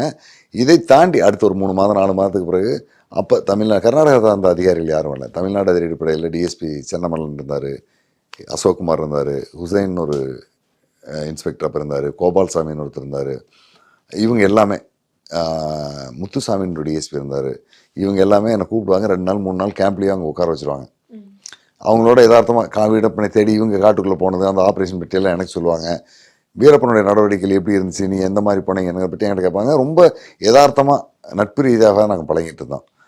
அடுத்ததாக 2000க்கு பிறகு, அதாவது ராஜகுமார் கடத்தல் முடிஞ்சதுக்கு பிறகு அந்த நடவடிக்கை எல்லாமே மாறுதுன்னா அந்த காலகட்டங்களில் ராஜகுமார் நடவடிக்கை அந்த 108 நாட்கள் அந்த வீரப்பன் குழுவை சேர்ந்திருந்த ஆட்கள் எல்லாமே ஒரு தேவையில்லாத காலத்தை அதிகமாக இழுத்து அதன் மூலமாக 2 மாநில அரசுக்கும் மிகப்பெரிய அளவிலான தலைக்குடியும் ஏற்பட்டு அசிங்கப்பட்டு சுப்ரீம் கோர்ட் அவங்களை எல்லாம் ராஜினாமா பண்ணிட்டு போங்கன்னு சொல்லி 2 மாநில முதலமைச்சரையும் சொல்லக்கூடிய அளவுக்கு அவங்களுக்கு ஒரு நெருக்கதெல்லாம் வந்தது. இந்த நெருக்கதலுடைய விளைவு காவல்துறை மேலே, அரசியல்வாதிகள் அவங்கள தானே திட்டுவாங்க, காவல்துறை தானே திட்டுவாங்க. இதனுடைய தாக்கமாக அங்கே கெம்பையா வர்றாரு, இங்கே விஜயகுமார் வராங்க, 2 பேர் வராங்க. வந்ததுக்கு பிறகு இவங்களுடைய சிந்தனை என்ன மாறுதுன்னா, இந்த சிவசுப்ரமணியம்ங்கிற ஒரு கேரக்டர் வீரப்பனை போய் பார்த்து பேட்டி எடுத்துகிட்டு வந்து இதை வெளியில் சொல்லாமல் இருந்தால் இந்த செய்தி வெளியே வந்திருக்காது. அதனால் இவனை தூக்கி உள்ள போடணுங்கிற முடிவுக்கு வந்துடுறாங்க. அதாவது அந்த எய்தவனை விட்டுட்டு அம்பை நோவாங்க இல்லையா, அந்த நிலைக்கு வந்ததுக்கு பிறகு 2001 நவம்பரில் கர்நாடக அதிரடிப்படையினுடைய ஒரு டீம் என்னை வந்து சேலம் மாவட்டம் ஆத்தூர்லேருந்து என்னை கைது பண்ணி தூக்கிட்டு போயிடுறாங்க. கைது இல்லை, சட்டவிரோதமாக கடத்திட்டு போயிடுறாங்க. அந்த காலகட்டத்தில் எனக்கு முன்னால் சிக்கரசம்பாளையத்தை சேர்ந்த கனகராஜன் ஒருத்தர் கடத்துறாங்க. அடுத்த ஒரு 7-8 மாதங்களுக்குள்ளாக தமிழ்நாட்டிலேருந்து 35 பேர் இந்த மாதிரி சட்டவிரோதமாக கடத்திட்டு போய் கர்நாடகா கேஸ் போடுறாங்க. அதில் குளத்தூர் மணியன்னு ஒருத்தர். அப்போ தமிழ்நாடு அதிரடி என்ன பண்ணிட்டு இருந்தாங்க? இவங்க முழுக்க அங்கே கைகாட்டி விட்டுருவாங்க. இவங்க இதை செஞ்சாங்கன்னா இங்கே சிக்கல் அதிகமாகும். கர்நாடகாவுக்கு கைகாட்டி விட்டுருவாங்க. கர்நாடக அதிரடிப்படை அங்கே தூக்கிட்டு போயிட்டு அங்கே காட்டுக்குள்ளே வீரப்பனுக்கு அரிசி பருப்பு கொடுக்க போனோம், அல்லது செல்ஃபோன் கொடுக்க போனோம், அல்லது வீரப்பன் குழுவுக்கு துணி தைச்சு கொண்டு போனோம், அந்த நேரத்தில் நாங்கள் பிடிச்சோம் அப்படின்னு ஒரு கேஸை போடுவாங்க. அந்த கேஸினுடைய தொடர்ச்சியாக 1, 2, 3 நாள்னு ஒவ்வொருத்தர் மேலேயும் 4 கேஸ் 5 கேஸ் போட்டு ரிமாண்ட் பண்ணிடுவாங்க. அதுலேருந்து பெயிலில் வர்றதுக்கு 1.5 வருஷம் 2 வருஷம் ஆயிரும். இதில் எக்கனாமிக்கெலாம் பெரிய அளவிலான சிக்கல்களுக்கு அந்த குடும்பங்கள் உள்ளாச்சு. அந்த மாதிரி ஒரு 40 பேருக்கு பக்கமாக பிடிச்சிட்டு போய் உள்ள கேஸ் போட்டுறாங்க. அதுதான் இன்னொரு சிக்கலை வீரப்பனுக்கு உருவாகுது. இவங்க சட்டவிரோதமாக செஞ்ச இந்த காரியத்தில் குளத்தூர் மணியன்னு ஒருத்தர், அவர் 2000 கர்நாடகாவுடைய முதலமைச்சர் SM கிருஷ்ணா முதலமைச்சராக இருக்கும்போது தான் அவருடைய கையை காலாக நினச்சி பிடிக்கிறேன், தயவுசெய்து வீரப்பன்கிட்டேருந்து ராஜகுமாரை மீட்டுட்டு வாங்கன்னு சொன்ன கிருஷ்ணா அவருடைய ஆட்சி காலத்திலேயே அவருக்கு கீழே இந்த போலீஸ் டிபார்ட்மெண்ட் அவரை சட்டவிரோதமாக கொண்டு போய் கைது பண்ணி வச்சுருக்காங்க. அதை கண்டிக்கலை, அது மேலே நடவடிக்கை எடுக்கலை. இதனுடைய விளைவாக மீண்டும் வீரப்பன் என்ன செய்கிறாருன்னா, முன்னாள் அமைச்சர் நாகப்பாவை கடத்துறாரு. 106 நாள் காட்டுக்குள்ளே வச்சுருக்காரு, பேச்சுவார்த்தை நடத்துகிறாரு. குளத்தூர் மணியனை விடுவதற்கான அடிப்படை முகாந்திரமான சில வேலைகளை அங்கே செஞ்சுக்கிட்டு இருக்கிற நேரத்திலேயே தமிழ்நாடு அதிரடிப்படை உள்ளே வந்து ஒரு ஆப்ரேஷன் ஸ்டார்ட் பண்ணுறாங்க. அதில் நாகப்பா செத்து போகிறாரு. மீண்டும் சிக்கல் உருவாகுது. எல்லா இடத்துலையுமே சிக்கல் யாரால் ஆரம்பிக்கணும் பார்த்தீங்கன்னா, காவல்துறையினுடைய சரியான அணுகுமுறை இல்லாததாக இருக்குது. நாகப்பா இருந்தது எப்படி? நாகப்பா இருந்தது குளத்தூர் மணியனை விடுதலை பண்ணணும், இந்த 35 பேர் சட்டவிரோதமாக கைது செய்து வந்திருக்கு எல்லாத்தையும் ரிலீஸ் பண்ணுங்கிறது தான் வீரப்பனுடைய கோரிக்கை. அந்த ஒன்றே ஒன்று மட்டும் தான் அப்போ கோரிக்கை, வேறு கோரிக்கையே கிடையாது. அந்த கோரிக்கையாக கடத்தி வச்சிருக்காரு. கர்நாடக அரசு சொல்லிடுது, நான் இதில் தலையிட முடியாது, இது நீதிமன்றம் தொடர்பான விஷயம், இந்த கைது பண்ணி வச்சிருக்கிற யாரையுமே நான் விடுங்கன்னு சொல்ல முடியாது. அவங்க கோர்ட்டில் பெயில் கேட்டோம், நாங்கள் எங்களுடைய அரசு தரப்பில் வந்து நாங்கள் பெயில் கொடுக்கறதுக்கு நாங்கள் அனுமதிக்கிறோம், அப்ஜெக்ஷன் பண்ண மாட்டோம், அந்த மாதிரி தான் நான் பெயில் விட முடியும், என்னால் நேரடியாக உத்தரவு போட முடியாதுங்கிறாரு. ஒவ்வொருத்தர் மேலேயும் 4 வழக்குகள், 5 குளத்தூர் மணியன் மேலே 5 வழக்குகள் இருக்குது, என் மேலே 3 வழக்கு இருக்குது, தமிழ்நாட்டிலே மேலே 5, மொத்தம் 8 வழக்குகள் போட்டிருக்காங்க. ஒரு வழக்குனா உடனே பெயில் வரலாம். 8 வழக்குகள், 5 வழக்குகள், 4 வழக்குகள் இப்படி போட்டிருந்த எல்லாருமே ஒரு கோர்ட்டில் போட்டு ஒன்று பெயில் ஆகுது, இன்னொரு இடத்துல போட்டு பெயில் அடுத்த கட்ட மூவ் ஆகிட்டு இருக்கு. இதில் வந்து பாதி வழக்குகள் தடா வழக்குகள். தடா வழக்குகளில் 180 நாள் ஒருத்தன் சிறையில் இருந்தான்னா தான் அவனுடைய பெயில் பெட்டிஷனையே நீதிமன்றம் ஏற்றுக்கும். 180 நாளுக்கு முன்னால் அவனுக்கு பெயிலுக்கு போகிறதுக்கு முகாந்திரமே இல்லை, சுப்ரீம் கோர்ட்டு தான் போகணும்.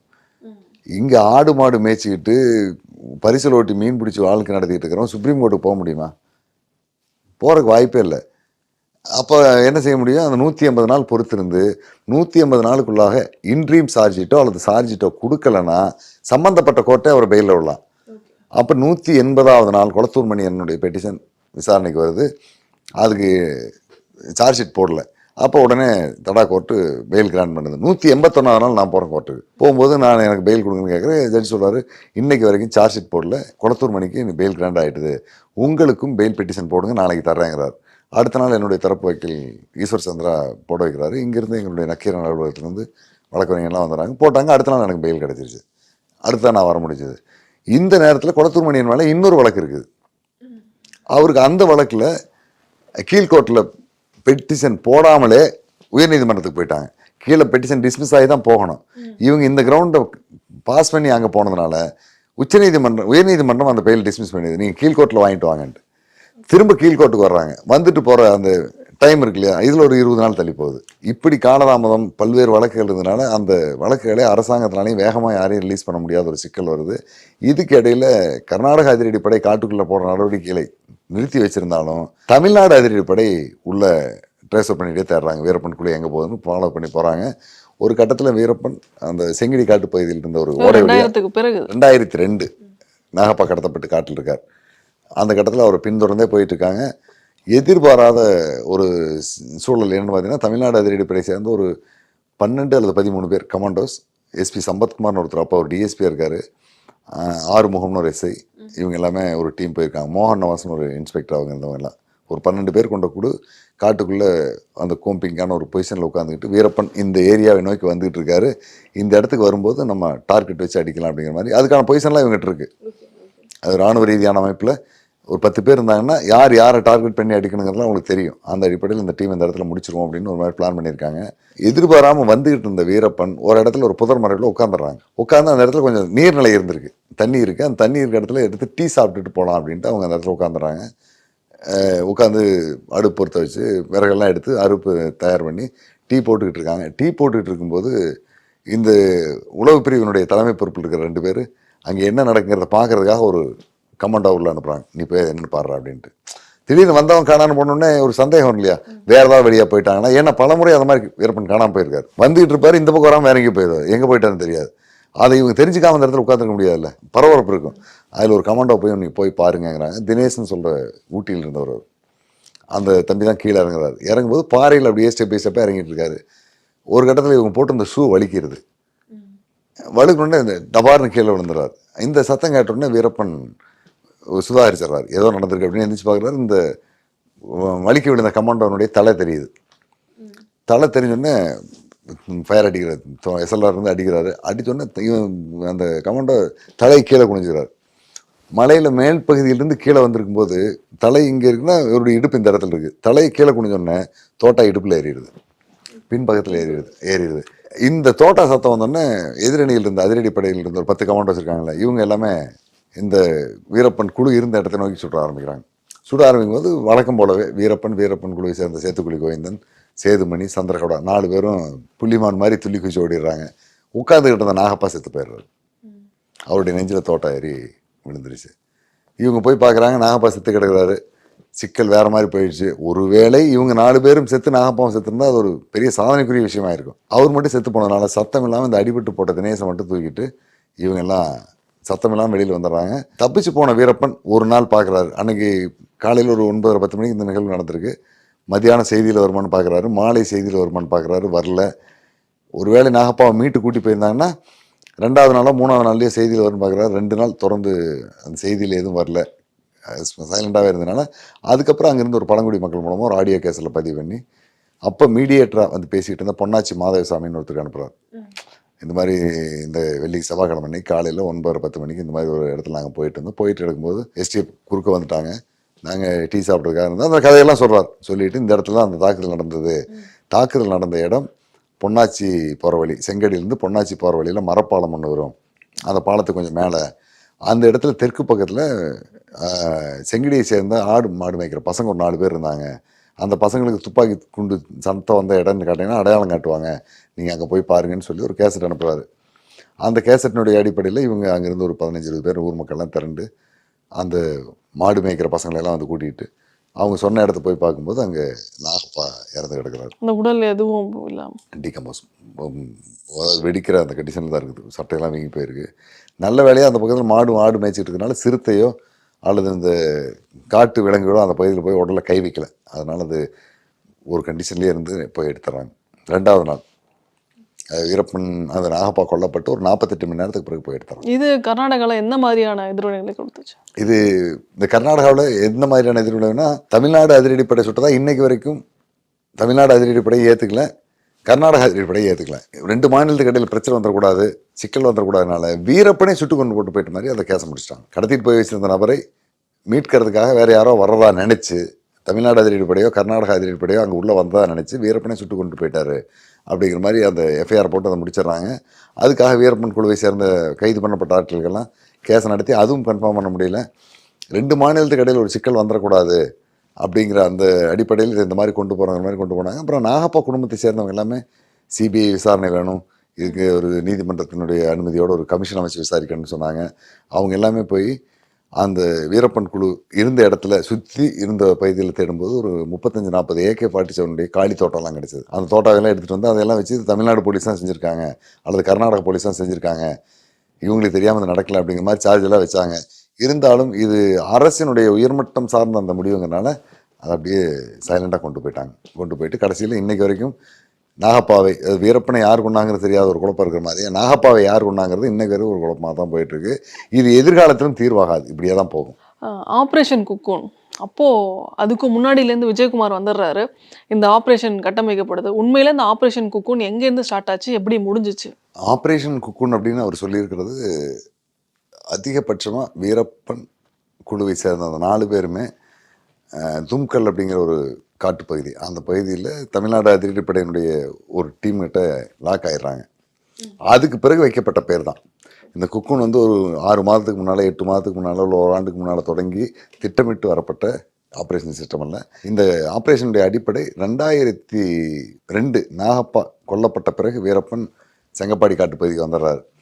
வந்ததுக்கு பிறகு அங்கே தான் அவர் இருக்க போகிறாரு. அவர் இங்கேருந்து வெளியில் எங்கேயும் விடாத அளவுக்கு நம்ம நெட்வொர்க் இங்கேயே டைட் பண்ணணும் அப்படிங்கிற முடிவில் அப்போ தமிழ்நாடு எஸ்டிஎஃப்னுடைய எஸ்பியாக இருந்த அசோக்குமார், அப்போ வந்து எஸ்டிஎஃப்னுடைய தலைமை பொறுப்பில் இருந்தவர் நடராஜன் ஐபிஎஸ் மீச, இவருடைய தலைமையிலான டீம் தான் எஸ்டிஎஃப்னுடைய ஆப்ரேஷன் டீமை குறைச்சிட்டு இன்டெலிஜென்ட் டீமை அதிகப்படுத்துகிறாங்க. இனிமேல் ஆயுதம் தாங்கிய டீம் வீரப்பனை பிடிக்க முடியாது. இதில் தான் செந்தாமரைக்கரன் உள்ள வராங்க. ஆமாம், செந்தாமரைக்கரன் உள்ள வராரு.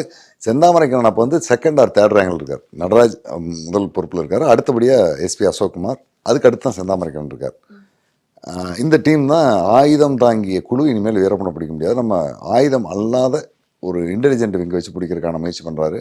இந்த முயற்சியை அசோக்குமார் கீழே இருந்த டிஎஸ்பி ராமலிங்கம் அவங்க தலைமையில் ஒரு 40 பசங்க எல்லாமே 2001-2000 எஸ்டிஎஃப்குள்ளே வந்த டீம், சின்ன பசங்க, அவங்கள வச்சு ஒரு ஆர்கனைஸ் பண்ணுறாங்க. இந்த டீம் வந்து ஆப்ரேஷன் ரூட்ஸ் அப்படின்னு போடுறாங்க. வேர்கள், வீரப்பனுடைய வேர்கள். இந்த வீரப்பனுடைய வேர்களை தேடி தான் வீரப்பனுக்கு எனர்ஜி பூரா அந்த வேரில் தானே வருது.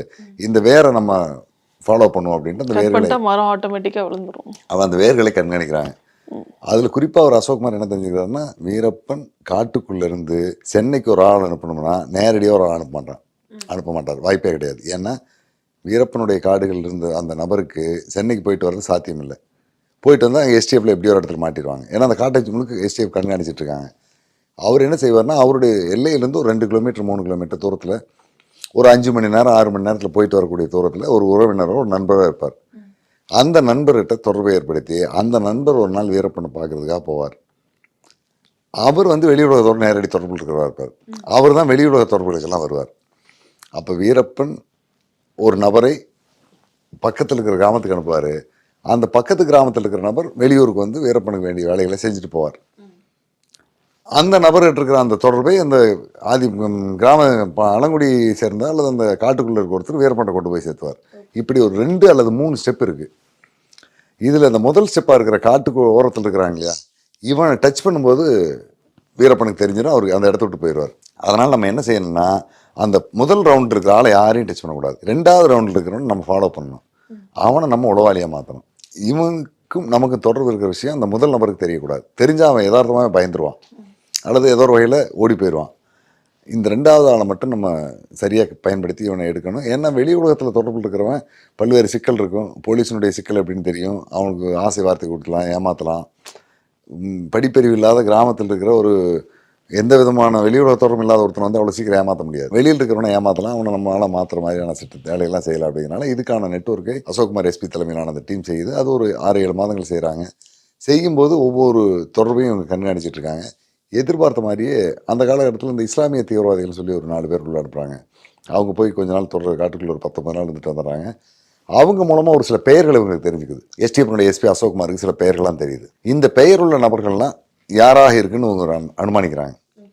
ஆள தெரியாதவங்களுக்கு பெயர் தெரியுது. அந்த பெயரில் இருக்கிற ஆள்கள் எல்லாம் கண்காணித்து அவங்களுக்கான ரூட் எங்கெங்கே எல்லாம் இருக்குது. அவங்க வெளியில் வந்தால் யார்கிட்ட வருவாங்க. உதாரணமாக என்ன மாதிரியான பெயர்கள்? பழனி அப்படிங்கிற ஒரு பெயர் அவங்க சொல்கிறாங்க. ஐயந்துறை அப்படிங்கிற அந்த பெயர் சொல்கிறாங்க. இந்த இன்னும் 2-3 பேர் வருது. இந்த பேர் எல்லாமே செங்கப்பாடியில் இருக்கக்கூடிய யாருங்கிறத ஓரளவுக்கு அனுமானிச்சிடறாங்க. இவன் வீரப்பனுக்கு நேரடி தொடர்பு. இவங்க மூலமாக ஏதாவது ஒரு வீரப்பன் ஒரு வேலை செய்ய சொன்னால் இந்த நபர்கள் வெளி உலகத்தில் இருக்கிற யார்கிட்ட வருவாங்க அப்படிங்கிற அந்த ரூட் சம்மந்தமான ஏற்கனவே நெட்வொர்க் எடுத்து வச்சுருக்காங்க.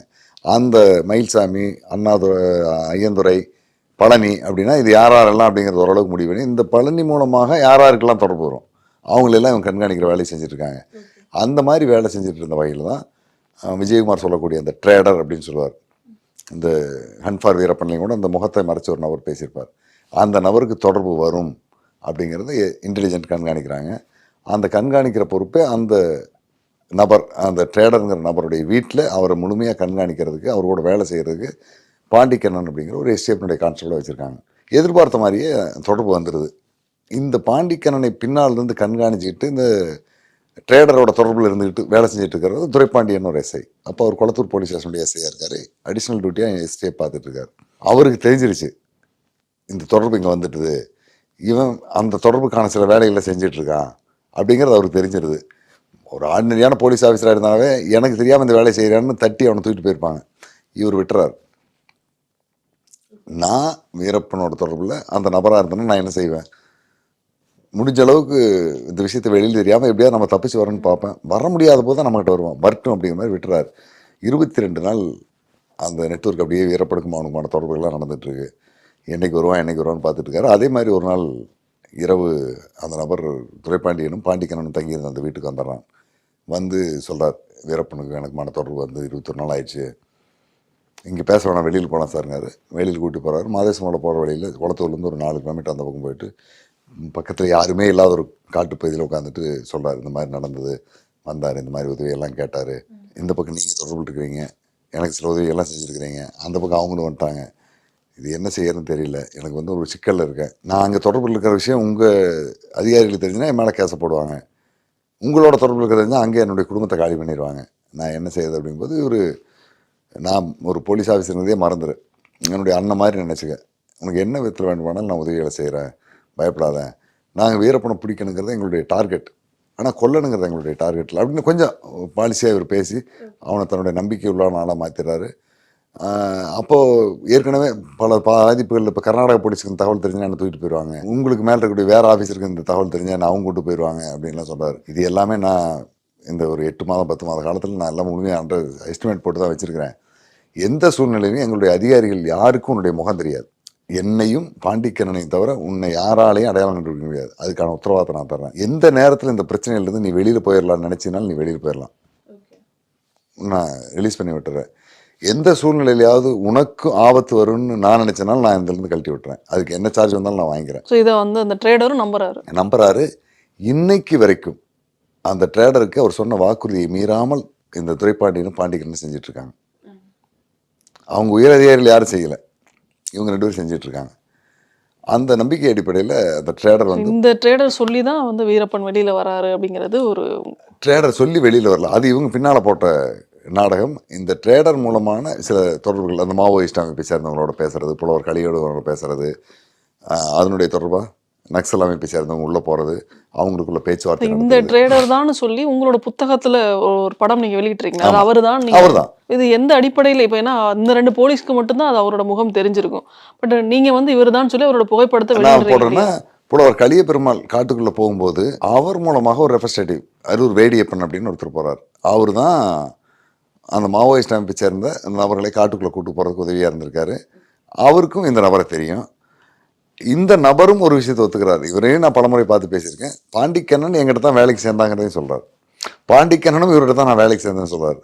குளத்தூர் எஸ்ஐயாக இருந்த துரைப்பாண்டியன் இவர் தான் எங்களுக்கான அந்த உதவிகளை செஞ்சவருங்கிறத ஒத்துக்கிறாரு. இன்னைக்கு ஆமாம், இந்த நபர் தான் எங்களுக்கு உதவி செஞ்சான்னு சொல்லியிருக்காரு. இன்னைக்கும் அவங்களுடைய குடும்பத்துக்கு, அவனுடைய குழந்தைகளுக்கு தேவையானது எல்லா உதவியும் இவங்க தான் செஞ்சு கொடுத்துட்ருக்காங்க. உங்கள் புத்தகத்தில் வந்ததுக்கு அப்புறம் அவருக்கு எந்த விதத்துலையும் மிரட்டலோ அந்த மாதிரிலாம்? அவருக்கு எந்த விதமான மிரட்டல் வந்தாலும் எது வந்தாலும் எதிர்கொள்ளக்கூடிய திறமை உள்ளவர். இல்லைன்னா வீரப்பனை வந்து வெளியில் கூட்டு வந்திருக்க முடியாது.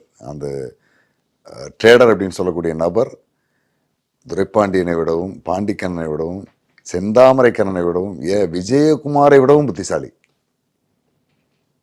அப்படி இல்லைன்னா வீரப்பனை ஏமாத்திருக்க முடியாது. இவங்க சொல்கிற மாதிரி ஒரு சப்பக்கட்டையான ஒரு ஆளை வச்செல்லாம் இவங்க வெளியில் கொண்டு வர முடியாது. அவ்வளோ புத்திசாலியாக செந்தாமரைக்கணும்னா விஜயகுமாராக இருக்கான்னு சொல்கிறதும் கதை.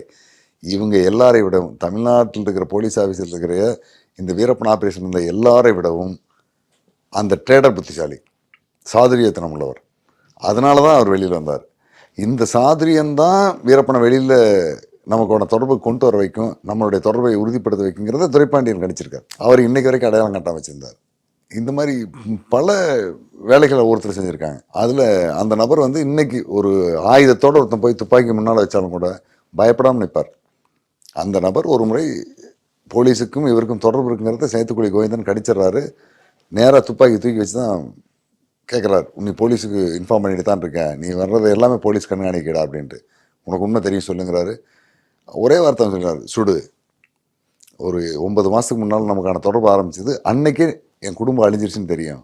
ஒன்று போலீஸ்காரன் சுட்டுக்கொள்ளுவான், இல்லை நீங்கள் சுட்டுக்கொள்வீங்க, நீங்களே கொடுங்க, அண்ணன்கிட்ட கொடுங்க, உனக்கு பயமாக இருந்தால் அண்ணன்கிட்ட கூட வீரப்பன்ட்ட சுட்டுட்டோம் கொள்ளுங்க, நான் சாகிறதன் உறுதி ஆகிட்டு கொள்ளுங்க, சுடுங்க சுடுங்கன்னு ரொம்ப வற்புறுத்துறாரு. அதுக்கப்புறம் வீரப்பனே ஒரு இடத்துல இல்லை நம்ம சந்தேகப்படுற மாதிரி இல்லை, இவன் சரியாக தான் நடந்துக்கிறான், வீடு இந்த ஒரு முறை விட்டுரும் அப்படின்ட்டு விட்டுட்டு ஒரு வேலையை செய்ய சொல்கிறாங்க. அப்போது துரைப்பாண்டியன் முடிவு பண்ணிடுறாரு, இதுதான் கடைசி வேலையாக இருக்கணும், இனி தள்ளி போகிறதுக்கு வாய்ப்பு இல்லை. ஏன்னா அதுக்கிடையில் துரைப்பாண்டியனை நம்பாமல் இந்த ஆஃபீஸர்ஸ் இருக்காங்க இல்லையா, செந்தாமரைக்கன், விஜயகுமார், இவங்க டீம் எல்லாமே அங்கே நெருக்கல் உருவாக்குறாங்க. இந்த ஆப்ரேஷனை யார் முந்தி முடிக்கணுங்கிறதுல அதில் இருக்கிற பாலிடிக்ஸ், இந்த தமிழ்நாடு காவல்துறையினுடைய இந்த ஆர்வம் இருக்குல்ல, இந்த ஆர்வத்தில் நடந்த குளறுபடிகள் தான் அத்தனையிலையும் வீரப்பன் தப்பிக்கிறார். உனக்கு முன் நான், எனக்கு முன்ன நீ அப்படிங்கிற மாதிரி இவங்க பரபரப்பு, அந்த வேகத்தில் அதை முடிச்சுட்டு நம்ம பேரை வாங்கணுங்கிற அந்த ஆர்வம் தான் ஒவ்வொன்றிலையும் வீரப்பனை தப்பிக்க விடுது. அது தப்பிக்க விடாமல் இருக்குன்னா இந்த நடக்கிற எதுவுமே யாருக்கு தெரியக்கூடாதுங்கிறது தான் துரைப்பாண்டியனுடைய பிளான். அந்த பிளானில் தான் கொண்டு போயிட்டுருக்கார். அதே மாதிரி அந்த கட்டத்தில் சேத்துக்குடியினுடைய துப்பாக்கியிலேருந்து ஒரு 5 நிமிஷம் போராட்டத்துக்கு பிறகு இந்த நபர் தப்பிச்சு வந்துடுறாரு. தப்பிச்சு வந்து இனிமேல் அதை அதிகம் தூரம் கொண்டு போகக்கூடாதுங்கிற அடுத்த 1 அல்லது 2வது சந்திப்புலேயே அந்த கேம் முடிச்சிடுறாரு. ஸோ அந்த கேப்பில் தான் வந்துட்டு ஒரு இலங்கைக்கு பயணமாகிறதுக்கான பிளானும் வச்சுருந்தாங்க. இலங்கைக்கு பயணமாகிறதுக்கான பிளான்ங்கிறது இவங்க சொல்கிறாங்க, ஆனால் அதுக்கான சாத்தியமே கிடையாது. அப்படி இலங்கைக்கு வீரப்பன் பயணமாவதாக இருந்தால் அதுக்கு 4 வருஷத்துக்கு முன்னே போயிருப்பார். 98, 99 அவர் போயிருப்பார். இப்போ ஒரு இந்த இலங்கை தமிழனாவை போய் பேச வச்சது, வெள்ளத்துறைங்கிற விஷயம் அதுவும் போய், இவங்க இலங்கைக்கு கூட்டி போகிறதுக்காக அவர் பாப்பாரப்பட்டி கூட்டி வந்தோன்னு சொன்னதும் போய், அவர் கண்புரை அறுவை சிகிச்சை சொல்கிறதாக சொன்னதும் போய். ஏன்னா இவங்க சொல்லக்கூடிய மருத்துவர்களை விடவும் பலமான மருத்துவர்கள் வீரப்பனுக்கு தொடர்பில் இருக்காங்க. அவங்க காட்டுக்குள்ளேயே போய் அறுவை சிகிச்சை முடிச்சுட்டு வெளியில் வந்துடுவாங்க. அது வந்து 2வது ஆப்ரேஷன் தேட்டரில் 5 மணி நேரம் 6 மணி நேரம் ஐசியூவில் வச்சு பண்ண வேண்டியதெல்லாம் ஒன்றும் கிடையாது. அந்த கண்புரை அறுவை சிகிச்சைங்கிறது ஒரு 1 மணி நேரத்தில் அவங்க முடிச்சுட்டு போயிடுவாங்க. அதுக்கான வசதி வாய்ப்புகள் எல்லாமே வீரப்பனுக்கு இருக்குது. அதெல்லாம் ரொம்ப எளிமையாக செஞ்சிடலாம். அது எல்லாமே கிடையாது. இவங்க நடத்தினது, இவங்க அந்த குக்கூன்கிற நாடகத்தில் தங்களுக்கான கிரெடிட் வரணும், அந்த பேரை நம்ம எடுக்கணும் அப்படிங்கிறதுக்காக போட்ட நாடகம் தான். அதில் தான் இவங்க இந்த மாதிரி கதைகளை சொல்கிறாங்க. அந்த கதை பொய் அப்படிங்கிறது அவங்களுக்கும் தெரியும், உலகத்தில் இருக்கிற மக்களுக்கும் தெரியும். உண்மையை சொன்னால் அதுக்கான கிரெடிட் முழுக்க வேற ஆளுக்கு கொடுக்கணும், இவங்களுக்கு எந்த பேர் இல்லாமல் போயிடும். அப்போது இவங்க குக்குனும் உண்மையாக சொல்லலை. அப்புறம் நீங்களும் நிறைய நேர்காணலில் சொல்லியிருக்கீங்க, அவர் சாப்பாட்டுலேயோ மோர்லேயோ விஷம் கொடுக்கவே முடியாது. அப்புறம் எப்படி என்னதான் ஆச்சு? அதான் இந்த மாவோயிஸ்ட் அமைப்போட ஒரு தொடர்பை ஏற்படுத்துகிறாங்க. அந்த தொடர்பின் மூலமாக அமைப்பை சேர்ந்த ஆளுக்கு உள்ள ஒரு டீம், ஒரு 15-20 பேர் உள்ளே வரணும், அவங்களுக்கான ஆயுதங்கள் வேணும், இதையெல்லாம் கொடுங்கன்னு வீரப்பன் கேட்குறாரு. வீரப்பனுடைய விருப்பப்படி 2 AK-47 கொடுக்குறாங்க. தமிழ்நாடு அதிரடிப்படையே கொடுத்து அனுப்பிடுறாங்க. கொடுத்து அனுப்பிட்டு இன்னொரு புது விதமான டெக்னிக்கல், இது வந்து மாவோயிஸ்ட் அமைப்பினுடைய வழக்கமான நடைமுறையே. அவங்க துப்பாக்கி எங்கேயும் எடுத்துகிட்டு போக முடியாது. வெளி உலகங்களில் சாதாரணமாக சுற்றிக்கிட்டு இருக்கும்போது கையெறி குண்டுகளை தான் தங்களுடைய பாதுகாப்புக்காக வச்சுருப்பாங்க. அதுதான் ரொம்ப பாதுகாப்பானது, வேகமாக செயல்படக்கூடியது, எளிமையானது. இது மாவோயிஸ்டினுடைய அடிப்படை கோட்பாடு. அந்த அடிப்படையில் எங்களுக்கு கையெறி குண்டுகள் தான் பாதுகாப்பானதுன்னா அதை ப்ரொமோட் பண்ணுறாங்க வீரப்பனுக்கு. அது ஒரு இடத்துல அவரும் ஏற்றுக்கிறார். 5 கிலோ 6 கிலோ வெயிட் உள்ள SLR தூக்கிட்டு AK-47 தூக்கிட்டு போனது வந்து மாவோயிஸ்ட் அமைப்புகள் தான், உண்மையான அமைப்புகள். அந்த அமைப்பில் பொறுப்பில் இருந்தவங்க தான். அதனுடைய தலைமைக்கு தெரியுமான்னு தெரியாது, அதில் பொறுப்பில் இருந்தவர் தான் அந்த வேலையை செய்கிறார். அவர் பேசும்போது இந்த கையெறி குண்டுகள் ரொம்ப பாதுகாப்பானது, இந்த குண்டுகள் உங்களுக்கு வந்து எளிமையாக இருக்கும் அப்படிங்கிறதெல்லாம் சொல்லி அந்த குண்டு அவர் வீரப்பன் பயன்படுத்தணுங்கிற அந்த எண்ணத்துக்கு வந்துடுறாரு. ஏற்கனவே பலமுறை அந்த குண்டு அவருக்கு தெரியும், அதனுடைய வீரியத்தையும் அவர் பார்த்துருக்கார். அதனால் அந்த கையெறி குண்டுகளுக்கு ஒரு ஈடுபாடு உள்ள மாதிரி அவரை கொண்டு வந்து வச்சுட்டு கையெறி குண்டுகளையும் கொடுத்துட்றாங்க. அந்த குண்டுகளை செயல்முறைப்படுத்துறதுல அவருக்கு தெரியாது. அதுக்கு நாங்கள் ஒரு ஆள் அனுப்புகிறோம், அவன் உங்களுக்கு கற்றுக் கொடுப்பான், நீங்கள் அதை கற்றுக்குங்க, அடுத்த குண்டுகளும் ஆளுகளும் வருவாங்க, நீங்கள் அதை பயன்படுத்திக்கலாம், நாங்கள் எவ்வளோ தான் செஞ்சாலும் நீங்கள் கற்றுக்கிறதா உங்களுக்கு பயனுள்ளதாக இருக்கும் அப்படிங்கிற மாதிரி ஒரு ட்ரைனிங்கான ஒரு ஆள் அனுப்புகிறாங்க. இந்த இடத்துல தான் அந்த மாவோயிஸ்ட் அமைப்பை சேர்ந்த நபரை வந்து தங்களுடைய உளவாளியாக வச்சு அந்த போலீஸ் கான்ஸ்டபிளாக இருந்த பாண்டிக்கண்ணன் அப்படிங்கிற நபர் உள்ள அனுப்புகிறாங்க. இந்த பாண்டிக்கண்ணன் இன்னைக்கு வரைக்கும் தமிழ்நாடு அதிரடிப்படையில் பொறுப்பில் இருக்கார். ஆன்டி நக்சல் விங்கில் இருக்கார். அங்கேயும் வெடிகுண்டு செயலிழக்கும் பிரிவில் தான் தலைமை காவலராக இருக்கார். இது வரைக்கும் ஒரு 300 பேருக்கு மேலே வெடிகுண்டுகளை செயலிழக்க வைக்கிறதுக்கான முறைகள், வெடிகுண்டை பயன்படுத்துறதுக்கான முறைகளை கற்றுக் கொடுத்துருக்காரு. அந்த மாதிரி ஒரு பெரிய டீமே உருவாகிட்டு இருக்கார். இந்த நபர் தான் அந்த வீரப்பனுக்கான வெடிகுண்டை டெமோ பண்ணி காட்டுறதுக்காக உள்ளே போகிறாரு. அதே மாதிரி இன்னொரு பெரிய சிக்கல் என்னன்னா, வீரப்பன் குழுவோட நான் பல ஆண்டுகள் தொடர்பு இருந்தாலும் எனக்கு பின்னால் போனவங்க வந்தவங்க எல்லாம் கேட்டதுனாலுமே வீரப்பன் என்னோட இங்கே உட்காந்து பேசிட்டு இருந்தாருன்னா சேத்துக்குழி அவன் தூரத்தில் இருப்பார், சந்திரகவுடா இன்னொரு 100 அடிக்கு அந்த பக்கம் இருப்பார், சேதுமணி பின்னால் ஒரு 50 அடி தூரத்தில் இருப்பாங்க. இந்த மாதிரி தான் பேசுறாங்க அப்படிங்கிறது யாருக்கும் தெரியாதுல்ல. அவங்களுடைய கண்காணிப்பு, ஒவ்வொருத்தரும் ஒரு டியூட்டி பார்த்துருக்காங்க, ஒரே இடத்துல உட்கார மாட்டாங்க. அதே மாதிரி அங்கிருந்து ஒரு இடத்துல இருந்து டீ வருது அப்படின்னா அந்த டீ கொண்டு வரான் இல்லையா, அவனை மேலே குடிக்க சொல்லுவாங்க. சாப்பாடு கொண்டு வந்தாங்கன்னா சாப்பிட்டு பாம்பாங்க. இந்த இடத்துல வீரப்பன் உட்காந்து சாப்பிடுவார், அவரோட உட்காந்து சாப்பிட்டுப்பார். இவர் சாப்பிட்டு முடிச்சக்கப்புறம் சேத்துக்குழி வருவார், அதுக்கப்புறம் தான் சந்திரகவுடா வருவார். எல்லாம் முடிஞ்சதுக்கப்புறம் தான் சேதுமணி சாப்பிடுவான். இந்த மாதிரி ஒரு 20 நிமிஷம் 1/2 மணி நேரம் ஆகிடுங்கலாம் சாப்பிட்டு முடிகிறது. அப்போது அந்த உணவில் ஏதாவது ஒரு நச்சு கலந்துருந்தாலோ அல்லது அதனுடைய ஏதாவது சைட் எஃபெக்ட் இருந்தாலோ முதல்ல சாப்பிடும்போதே தெரிஞ்சிடும். 2வது ஆள் தப்பிச்சிருவாங்க. இவ்வளவு புத்திசாலித்தனம் இல்லாத ஆளாக இருந்ததுன்னா வீரப்பனை 1972 போலீஸ் பிடிச்சிருக்கலாம். 2004 வரைக்கும் இவ்வளவு 100 கோடிகள் செலவு பண்ணி பிஎஸ்எஃப் எல்லாம் வந்து திரும்பி போகிற அளவுக்கு ஹெலிகாப்டரு, ஸ்பெஷல் ஃப்ளைட்டு, மூத்த ஐபிஎஸ் ஐஏஎஸ் ஆஃபீஸர்லாம் உட்காந்து டிஸ்கஸ் பண்ணுற அளவுக்கு 2 மாநிலம் முதலமைச்சர்கள் உட்காந்து பேசுகிற அளவுக்கு ஒரு நபராக வந்திருக்க முடியாது. அவ்வளோ மட்டமான சிந்தனை உள்ள ஆளாக இருந்தான். அவருடைய தொழில்நுட்பம் மதிநுட்பங்கிறது ரொம்ப அட்வான்ஸ் ஆனது. இது எல்லாமே ஒரு இடத்துல எங்கே சேரும் அப்படிங்கிறத துரைப்பாண்டியன் ஓரளவுக்கு கெஸ் பண்ணுறாரு. ஆக ஒரு வெடிகுண்டை அந்த இடத்துல செயல்படுத்துறதோ செயலிழக்கிறதோ வச்சா 4 பேரும் பக்கத்தில் வந்து பார்ப்பாங்க. ஒருத்தர் எப்படி செய்யணுங்கிறத ஒருத்தராக காட்டி கற்றுக்க மாட்டாங்க. கண்டிப்பாக 4 பேர் வருவாங்க. அந்த நேரம் நமக்கு சரியாக அமையும் அப்படிங்கிற மாதிரி ஒரு திட்டமிட்டலுக்கு வர்றாரு. இதுவும் முன்கூட்டியே திட்டமிட்டதல்ல. இந்த வெடிகுண்டை நம்ம டெமோ பண்ணி காட்டணுங்கிற ஒரு இடம் வரும்போது இந்த இடம் சரியாக இருக்குன்னு நினைக்கிறாரு. அந்த இடத்துல இவர் கான்ஸ்டபிள் அனுப்பிவிட்டு நீ இதை டெமோ பண்ணி காட்டு, ஒவ்வொருத்தரும் குண்டை ரெடி பண்ணணும், ஒவ்வொருத்தரும் போடணும், பாம்பு ரெடி ஆகணும், அதை எடுத்து வச்சிடணும், அதுக்கப்புறம் அதை செயலிழக்கிறதுக்கான ஒரு டெமோ சிஸ்டம் வரும். அந்த சிஸ்டம் வரும்போது நீ வெடிக்கிற மாதிரி செய்யுற மாதிரி சொல்கிறாரு. அதே மாதிரி அவங்க செய்கிறாங்க. வீரப்பன், சேத்துக்குழி கோவிந்தன், சந்திரகவுடா, சேதுமணி 4 பேருமே அந்த வெடிகுண்டை தனித்தனி பாகமாக இருந்தது ஒன்று சேர்த்துறாங்க. ஒன்று சேர்த்துனதுக்கப்புறம் அது தயார் நிலைக்கு வந்துடுது. இதை எப்படியெல்லாம் செயலிழக்க வைக்கணும் அப்படிங்கிறத பற்றிய டெக்னிக்கல் சொல்கிறாரு. அந்த டெக்னிக்கலை வந்து முதல் டெக்னிக்கல் அப்படிங்கிறத வீரப்பன் கொடுக்குறாரு. வீரப்பன் அதை செயலிழக்க வைக்கிறதுக்கான அந்த ஒவ்வொரு கட்டமாக கொண்டு வர்றாரு. கடைசி கட்டத்துக்கு வரும்போது அது கையிலேயே வெடிச்சிருது. அவர் கையிலேயே வெடிச்சுன்னா உடனே எல்லாமே மயக்கம் போட்டுறாங்க. ஏன்னா அது வந்து நம்ம நினைக்கிற மாதிரி இந்த மிலிட்ரி பயன்படுத்தக்கூடிய கிரைனைட் மாதிரியான கையெறி குண்டு அல்ல. இது இந்த அமெரிக்க இராணுவத்தினுடைய உளவு பிரிவு பயன்படுத்தக்கூடியது. ஸ்டென் கிரைனைட் அப்படின்னு சொல்லுவாங்க. பெப்சி பாட்டில் அலுமினிய டப்பா மாதிரி இருக்கும். வெடிச்சோடனே அது புகை தான் வரும். அதனுடைய பிசுறு அங்கங்கே ஸ்பார்க் ஆகுமா தவிர, அந்த ஜெலட்டினுக்கான அடிப்படை ஸ்பார்க் ஆகுமா தவிர காயம் ஏற்படுத்துறது உயிரிழப்பை ஏற்படுத்தாது.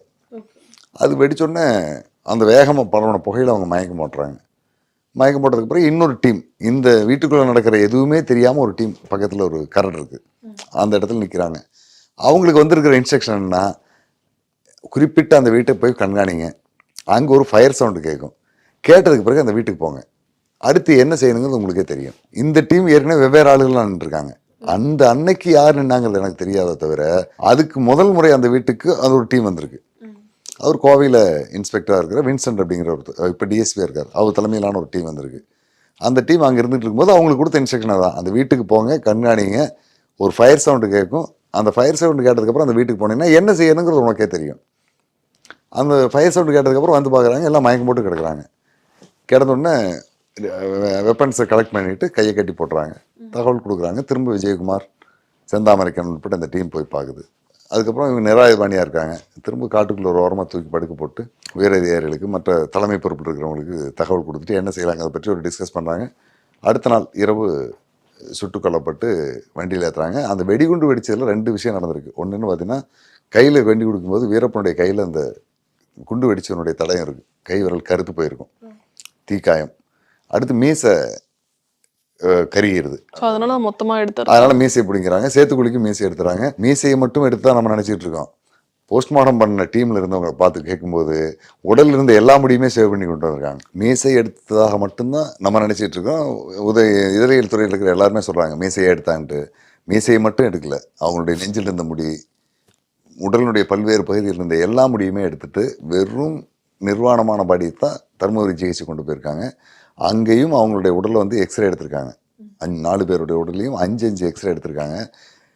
அவங்க போஸ்ட்மார்ட்டம் நடக்கும்போது முதல் போஸ்ட்மார்ட்டம் ஆரம்பிக்கிறதுக்கு 1 நிமிஷத்துலேருந்து 4வது போஸ்ட்மார்ட்டம் முடியும் வரைக்கும் எல்லாத்தையும் வீடியோ எடுத்திருக்காங்க. இது எல்லாமே இருக்குது. அதெல்லாம் சொல்லலாம். இது என்னங்கிறது காவல்துறை வெளியிடலாம். ஒன்றும் பெரிய மிக ராணுவ ரகசியம்லாம் கிடையாது. அந்த கையில் அந்த நெருப்பு காயம் இருந்ததை இரவு 12:30 மணிக்கு முதல்ல ஃபோட்டோ எடுக்க விட்றாங்க. சரி, 2:30 மணிக்கு 12:30 மணிக்கு வீரப்பனுடைய உடல், அவங்க 4 பேருடைய உடல் மார்ச்சுவரிக்கு வந்துடுது. உயர் அதிகாரிகள்லாம் உட்காந்து பேசுகிறாங்க. அதுக்கப்புறம் தான் வெளி உலகத்துக்கு தகவல் தெரிஞ்சு சேலத்திலிருந்து செய்தியாளர்கள், தருமபுரியில் இருக்கிற லோக்கல் ரிப்போர்ட்டர், கிருஷ்ணகிரியில் இருக்கிறவங்க எல்லாம் வந்துடுறாங்க. அவங்களுடைய எண்ணிக்கை ஒரு 25 பேர் 30 பேர் வந்ததுக்கப்புறம் இரவு 2:30 மணிக்கு முதல்ல ஃபோட்டோ எடுக்க அனுப்புகிறாங்க. அந்த ஃபோட்டோ எடுக்க அனுப்பும்போது பார்த்தீங்கன்னா வீரப்பன், சேத்துக்குழி கோவிந்தன் 2 பேருடைய கையுமே மேலே தான் இருக்கும். இந்த வயிற்றுக்கு மேலே இருக்கும். அந்த கையில் 2 கையினுடைய இந்த விரல்களையும் தீ குண்டு, அந்த குண்டு வெடித்த போது ஏற்பட்ட தீக்காயம் இருக்கும். இவங்கெல்லாம் ஃபோட்டோ எடுத்துகிட்டு வெளியில் வந்ததுக்கு பிறகு காவல்துறையினுடைய வெவ்வேறு அதிகாரிகள், அது சத்தியமங்கலம், திம்மம், பண்ணாரி, இந்த மாதிரி தமிழ்நாட்டினுடைய வெவ்வேறு பகுதியில் இருக்கிற டீம் ஆஃபீஸர்லாம் வராங்க. கர்நாடகா ஆஃபீஸரும் பெங்களூர்லாம் வராங்க. இந்த செய்தி கேட்டு வர்றாங்க. அவங்க போய் பார்க்கும்போது இந்த டீமில் இருந்து யாரோ போயிட்டு அந்த கையை 2 கருப்பு துணிக்குள்ள உள்ள எடுத்து வச்சுட்டு வந்துடுவாங்க. திரும்ப விடிய காலம் 3:40க்கு ஒரு ஃபோட்டோ எடுக்கிறாங்க. அந்த கை கருப்பு துணிக்குள்ளே போயிடும். அது திரும்ப போஸ்ட்மார்ட்டம் முடிஞ்சு அடுத்த நாள் வர வரைக்கும் அந்த கை வெளியில் வராது. இது அந்த இரவு 2:40க்கு எடுத்த ஃபோட்டோவை என்கிட்ட நண்பர் கதிரவன் எடுத்திருந்தார். அந்த ஃபோட்டோ வாங்கி பார்க்கும்போது அந்த கையில் தீஞ்சு போனது இருக்குது. அந்த போஸ்ட்மார்ட்டத்தில் சண்முக சுந்தரம், முனுசாமி, சின்னசாமி, ஒரு 3 பேர் துப்புரவு பணியாளராக உள்ள அந்த போஸ்ட்மார்ட்டத்துக்கான அடிப்படை வேலை செய்கிறாங்க. அவங்க எல்லாரையும் பார்த்தேன். போஸ்ட்மார்ட்டம் பண்ண டாக்டரையும் நான் பார்த்தேன். அதனுடைய தலைமை பொறுப்பில் இருந்த டாக்டர் வள்ளிநாயகம், அவர் வந்து வீரப்பன் விஷம் வைத்துக்கிறதுக்கு தவறான ரிப்போர்ட் கொடுத்தாருன்னு எல்லாரும் எழுதுனதனுடைய விளைவு அவர் செய்தியாளர்களை சந்திக்கிறதே விரும்புறதில்லை. எவ்வளவு நாள் நான் பேசுனால இல்லை, அவர் உண்மை தான் கொடுத்துருக்காங்க. வீரப்பன் துப்பாக்கி குண்டுக்கு தான் இறந்துருக்காரு. அவருடைய உடலில் விஷம் இல்லை, இறைப்பையில் விஷம் இல்லை அப்படிங்கிறது உண்மை. இது இந்த உண்மை அறிவு குழுன்னு ஒரு குழு உண்மை அமைக்க கண்டுபிடிக்கிறதுக்காக போயிட்டு விஷம் வைத்து கொல்லப்பட்டார்னு ஒரு கதை கட்டி விட்டாங்க. அதனால் அவர் யாரையுமே பத்திரிகையாளர்கள் யாரையுமே சந்திக்கிறத டாக்டர் வள்ளிநாயகம் விரும்புறதில்ல. பல முறை நானும் பேசிட்டேன். நீங்கள் எதுவாக இருந்தாலும் அங்கிருந்தே கேளுங்க, நான் சொல்கிறேன், இங்கே வரவானன்றவார். அந்த மாதிரி அவர் பயந்துட்டு இருக்காரு. இதையும் தாண்டி நம்ம விசாரணை பண்ணும்போது வீரப்பன் விஷம் வைத்து கொல்லப்படவில்லை. அவருடைய இறைப்பை காலியாகத்தான் இருந்திருக்கு. அவருக்கு உயிரிழப்பு ஏற்பட்டது அந்த நெத்தியில் ஏற்பட்டிருக்கிற துப்பாக்கி தோட்டாவினால தான். அந்த தோட்டாவும் செந்தாமரைக்கண்ணன் சொல்கிற மாதிரி இப்போ இந்த 2வது நேர்காணலில் திரும்ப ஒரு தனியார் தொலைக்காட்சி காலத்தில் பேட்டியிலோடு சொல்லியிருப்பார். தூரத்துலேருந்தெல்லாம் கொண்டு வரல, நாங்கள் நிறுத்தியிருந்த லாரியிலிருந்து ரொம்ப க்ளோஸில் இருந்தால் நாங்கள் வீரப்பனை சுட்டோம். ஒரு 10 அடி தான் இருந்திருக்கோம், அந்த ரேஞ்சில் தான் சுட்டோம் அப்படிங்கிறாரு. அப்போ இவர் சொல்லும்போது ஒரு கதையை தவறாக சொல்கிறாரு. என்னென்னா, இவர் லாரி நிறுத்தியிருந்ததாக, அதாவது இந்த வேன் கிழக்கு பக்கம் போயிட்டுருக்கு, வலது பக்கத்தில் வீரப்பன் டிரைவர் சீட்டுக்கு பின்னால் உட்காந்துருக்காரு. வலது பக்கம் ஒரு 40 அடி தொலைவுக்கு அந்த பக்கம் தான் அந்த 7th டே மெட்ரிக் பள்ளியினுடைய காம்பவுண்ட் இருக்குது. அங்கிருந்து தான் இந்த இடத்த சுட முடியும். இவர் இடது பக்கம் ஒரு லாரி நிறுத்தியிருந்தாகவும் அந்த இடது பக்க லாரியில் இருந்த வீரர்கள் சுட்டதுனால வீரப்பனுக்கு பக்கத்தில் காயம்பட்டுருக்குன்னு சொல்லுவார். இடது பக்கம் வீரப்பன் உட்காரவே இல்லை, வலது பக்கம் டிரைவர் சீட் பக்கம் தான் வந்திருக்காரு. அவருக்கு இடது பக்கம் இருந்து வர தோட்டம் ஏறாது. தோட்டம் ஏறுற மாதிரி இருந்ததுன்னா வேனுடைய டாப்பில் புத்துக்கிட்டு வந்து தான் தலையில் ஏறணும். இது வேன், இது லாரியிலிருந்து சுடும்போது இந்த இடத்துல உட்காந்துருவங்க எப்படி போய் ஏறும்? மேலிருந்து தான் வரும். இவங்க தான் பொய் பேசும்போது எதை எப்படின்னு தெரியாத பேசிகிட்டு இருக்கிறனுடைய விளைவு தான் இந்த மாதிரியான குழப்பங்கள்லாம் வருது. அதனால் இது முழுக்க பொய்யானது. இன்னும் சொல்ல போனால் தமிழ்நாடு அதிரடிப்படையில் செந்தில்குமார்னு ஒரு எஸ்ஐ இருந்தார். அவர் சொர்க்கம் பள்ளத்தாக்கில் நடந்த ஒரு தாக்குதலில் 96ல் அவர் கொல்லப்படுறார். ஜனவரி 6 பிப்ரவரி மாதத்தில் கொல்லப்படுறார். அவர் தாக்குதல் நடத்தும்போது வீரப்பன் சுட்ட துப்பாக்கி அவருடைய நெத்தியில் ஏறி கண்ணை பின்பக்கம் அப்படின்னு போயிருக்கும். அது ரொம்ப கொடூரமான தாக்குதல். அதை நினைவில் வச்சிருந்த ஒரு அதிகாரி தான் வீரப்பனுக்கு அதே இடத்துல வச்சு கொள்றார். இது அந்த கொன்னவர் அப்படிங்கிறது ஓரளவுக்கு அனுமானிக்க முடியுது. இன்னும் அவராக சொன்னால் தான் நம்ம அதை ஏற்றுக்க முடியும். அது வரைக்கும் அதை நம்ம பொறுத்திருந்து ஆகணும். அந்த நபர் தான் இவருடைய தலையிலேயே வச்சு க்ளோஸில் தான் ஃபயர் பண்ணியிருக்கார். ஃபயர் பண்ணிவிட்டு கதையை முடிச்சுட்டு வந்துடுறாங்க. அதுலேயும் குறிப்பாக அதில் செந்தாமரைக்கண்ணன் இன்னொரு கதையை கூட சொல்லியிருப்பார். வீரப்பன் சுட்டுக்கொள்றதுக்கான ஃபயரிங் பொசிஷன் எடுக்கும்போது சேத்துக்குழி கோவிந்தன் வந்து வீரப்பன் மேலே அந்த குண்டு விழுகிறதுலேருந்து காப்பாற்றுறதுக்காக தன்னை ஒரு கேடயமாக கவர் பண்ணி வருவார்.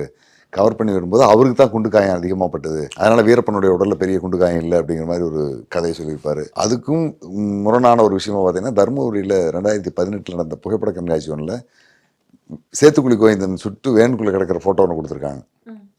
அந்த ஃபோட்டோவில் வீரப்பன் உட்கார்ந்துருந்த இருக்கைக்கு வலது பக்க இருக்கையில் சேத்துக்குழி கோவிந்தன் தனியாக இருந்து கிடப்பார். அவர் மேலே முதுகிலேயே மற்ற இடத்துலலாம் காயம் இருக்காது. நெஞ்சில் மட்டும் ஒரே ஒரு காயம், இந்த இடத்துல நெஞ்சில் ஒரு தோட்டம் இறங்கியிருக்கும். அதுலேருந்து ரத்தம் கீழே உடைஞ்சிருக்கும். அவருக்கு தனி ஆளாக வந்து கிடந்திருப்பார். அப்போ இவர் வந்து இவரை காப்பாற்றுறதுக்காக வந்து சொன்னாருங்கிறது போய் அந்த தனியாக ஒரு ஆள் உட்காந்துருக்காரு சேத்துக்குழி, அங்கே தான் இருந்து கிடப்பார். அவர் உட்காந்துருக்கிற அந்த நெஞ்சில் குண்டு பட்டு கிடக்கிற சேத்துக்குழிக்கு பக்கத்தில் பின்னால் ஸ்க்ரீன் கிளாத் இருக்கும், இடது பக்கம் வேனுடைய கண்ணாடி இருக்கும்.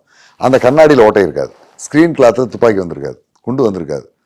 ஆனால் பாப்பாரப்பட்டியில் அவர் சுட்டுக் கொல்லப்பட்டிருந்தால் அந்த கண்ணாடி உடஞ்சி போயிருக்கும், ஸ்க்ரீன் கிளாத்தில் ஹோல்ஸ் இருக்கும், அந்த ரெண்டுமே இருக்காது. இது எல்லாம் தான் நம்ம வந்து இந்த இடத்துல கொல்லப்படவில்லை, வேற ஒரு இடத்துல கொல்லப்பட்டு கொண்டு வந்தாருங்கிறதை நிரூபிக்கிறதுக்கான ஆதாரங்களை நான் எல்லாத்தையுமே வீரப்பன் வாழ்ந்ததும் வீழ்ந்ததும் நூலில் கொடுத்துருக்கேன். இதை பற்றி காவல்துறையோ மற்றவங்களோ அல்லது நக்சல் அமைப்பினரோ நாங்கள்லாம் தொடர்பு இல்லை அப்படின்னு சொன்னாங்கன்னா அதை பற்றி ஆய்வு பண்ணவும் நான் தயாராக இருக்கேன். ஏன்னா அவங்களோட பேசணும்னா தான் ஒரு தெளிவுக்கு வர முடியும். ஆனால் இது வரைக்கும் அந்த மாதிரியான அப்ரோச் வரல. எதிர்காலத்தில் வந்தாலும் அதை நிரூபிக்கிறதுக்கு நான் தயாராகவே இருக்கேன். இறுதியாக ஒரு கேள்வி கேட்கணும்னு நினைக்கிறேன். இந்த வீரப்பன் குறித்த நெட்ஃப்ளிக்ஸில் வந்த ஆவணப்படத்தில் செந்தாமரை கண்ணன் இறுதியாக சொல்லியிருப்பார், வீரப்பன் கொல்லப்பட்டாரா? ஆமாம் கொல்லப்பட்டார். யாரால் கொல்லப்பட்டார்? தமிழ்நாடு அதிரடியால் கொல்லப்பட்டார். அதுக்கு நீங்கள் என்ன வேணால் கதை கட்டிக்கோங்க அப்படிங்கிற மாதிரி சொல்லி முடிச்சிருப்பார். இதை எப்படி பார்க்குறது? வீரப்பன் கொல்லப்பட்டார், தமிழ்நாடு அதிரடி படையால் கொல்லப்பட்டார், விஜயகுமாரோடோ செந்தாமரை கண்ணாலோ கொல்லப்படவில்லை. துரைப்பாண்டியன் அப்படிங்கிற கொளத்தூர் காவல் நிலையத்தினுடைய எஸ்ஐயாக இருந்த ஒருவர் போட்ட திட்டத்தில் அவருக்கும் கீழே வேலை செஞ்ச பாண்டிக்கண்ணன் அப்படிங்கிற ஒரு கான்ஸ்டபிள், இந்த 2 பேருடைய நெட்வொர்க்கில் தான் வீரப்பன் கொல்லப்பட்டார். அந்த 2 பேரும் தங்களை வெளிக்காட்டினா அந்த ட்ரேடர் அப்படிங்கிற நபர் பாதிக்கப்படுவார், அவருடைய குடும்பம் பாதிக்கப்படும், அப்படிங்கிறனால எங்களை வெளியில் காட்ட வேண்டாம் அப்படின்னு சொல்லிட்டாங்க. அதனால் அந்த ட்ரேடருக்கு கிடைக்க வேண்டிய கிரெடிட்டை முழுவதும் செந்தாமரைக்கண்ணனும் விஜயகுமாரும் இவரோட ஆப்ரேஷனில் இருந்த 752 பேரும் பங்கு போட்டுட்டாங்க. உள்ளபடியே அந்த ட்ரேடருக்கு தமிழ்நாடு அரசு கர்நாடக அரசு அறிவிக்கப்பட்ட ஒரு 4 கோடி ரூபாயை கொடுத்துருக்கணும். அந்த 4 கோடி ரூபாயையும் 752 பேர் பங்கு போட்டு சாப்பிட்டாங்க. இதுதான் உண்மை. உள்ளபடியே அந்த பரிசு தொகை அவர்கிட்ட போகிறத பூரா இவங்க எடுத்து சாப்பிட்ருக்காங்க. அதுக்காக ஒரு பொய்யான கதையை இன்னும் எத்தனை காலத்துக்கு பேசுவாங்கன்னு தெரியல, அதுதான் பேசிகிட்டு இருக்காங்க. உள்ளபடி என்ன நடந்துன்னு சொல்லிட்டாங்கன்னா இவங்களுக்கு இந்த சந்தேகமும் இருக்காது, இவங்க இவ்வளோ தூரம் கதை சொல்லிகிட்டு இருக்க வேண்டிய அவசியம் கிடைக்காது. எல்லாருமே நம்புற மாதிரி தான் இருக்குது அந்த நெட்வொர்க்கு. இன்னும் சொல்ல போனோம்னா துரைப்பாண்டியன்கிற அந்த நபரும் பாண்டிக்கண்ணனும் செஞ்சுருக்கிற ஆப்ரேஷன் எதிர்காலத்தில் உலகளாவில் இருக்கக்கூடிய பல ஆப்ரேஷனுக்கெல்லாம் இது ஒரு தியரியாக இருக்கும். ஐஏஎஸ் அகாடமிலேயோ அல்லது ஐபிஎஸ் அதிகாரிகளுக்கான அகாடமிலேயோ போலீஸ் அகாடமிலேயோ பாடமாக வைக்கிற அளவுக்கு இந்த ப்ராசஸ் வந்து அவ்வளோ நெட்வொர்க், பெரிய நெட்வொர்க், அவ்வளோ புகழ் வாய்ந்த ஒரு நெட்வொர்க்கை இந்த தேவையில்லாத ஒரு பொய்யின் மூலமாக அசிங்கப்படுத்திக்கிட்டு இருக்காங்க. அதை வெளிப்படையாக அறிவிச்சாங்கன்னா உண்மையிலேயே பாராட்டுறதுக்கு தான் இருக்கும். தமிழ்நாடு போலீஸுக்கு ஒரு சல்யூட் வைக்கிற மாதிரி தான் இருக்குது அந்த நிகழ்வு. அது வீரப்பன் தரப்பில் வீரப்பனுடைய ஆதரவாளர் பார்க்கக்கூடிய அவ்வளோ பேரும் கூட என்னுடைய நூல்களை எல்லாம் படித்து முடித்து பார்த்துக்கிட்டோம்னா துரைப்பாண்டியனுக்கான ரசிகராக மாறிடுவாங்க. அந்த அளவுக்கு அவருடைய ஆக்டிவிட்டீஸ் இருக்குது. நேர்மையாக கடமை செய்யக்கூடிய ஒவ்வொருத்தன் எப்படி ஜெயிக்கிறான், அதை நேர்மை இல்லாமல் ஏமாற்றி பிடுங்குறவன் எப்படி செய்கிறாங்கிறது தான் இந்த வீரப்பன் ஆப்ரேஷனில் நடந்திருக்கு. அதுதான் வரலாறு. No compromise. உங்க சைடுலயும் எங்க சைடுலயும். GT Holidays, South India's #1 travel brand. GRC jewellers Kanchipuram வாடிக்கையாளர் அனைவருக்கும் இனிய புத்தாண்டு நல்வாழ்த்துக்கள்.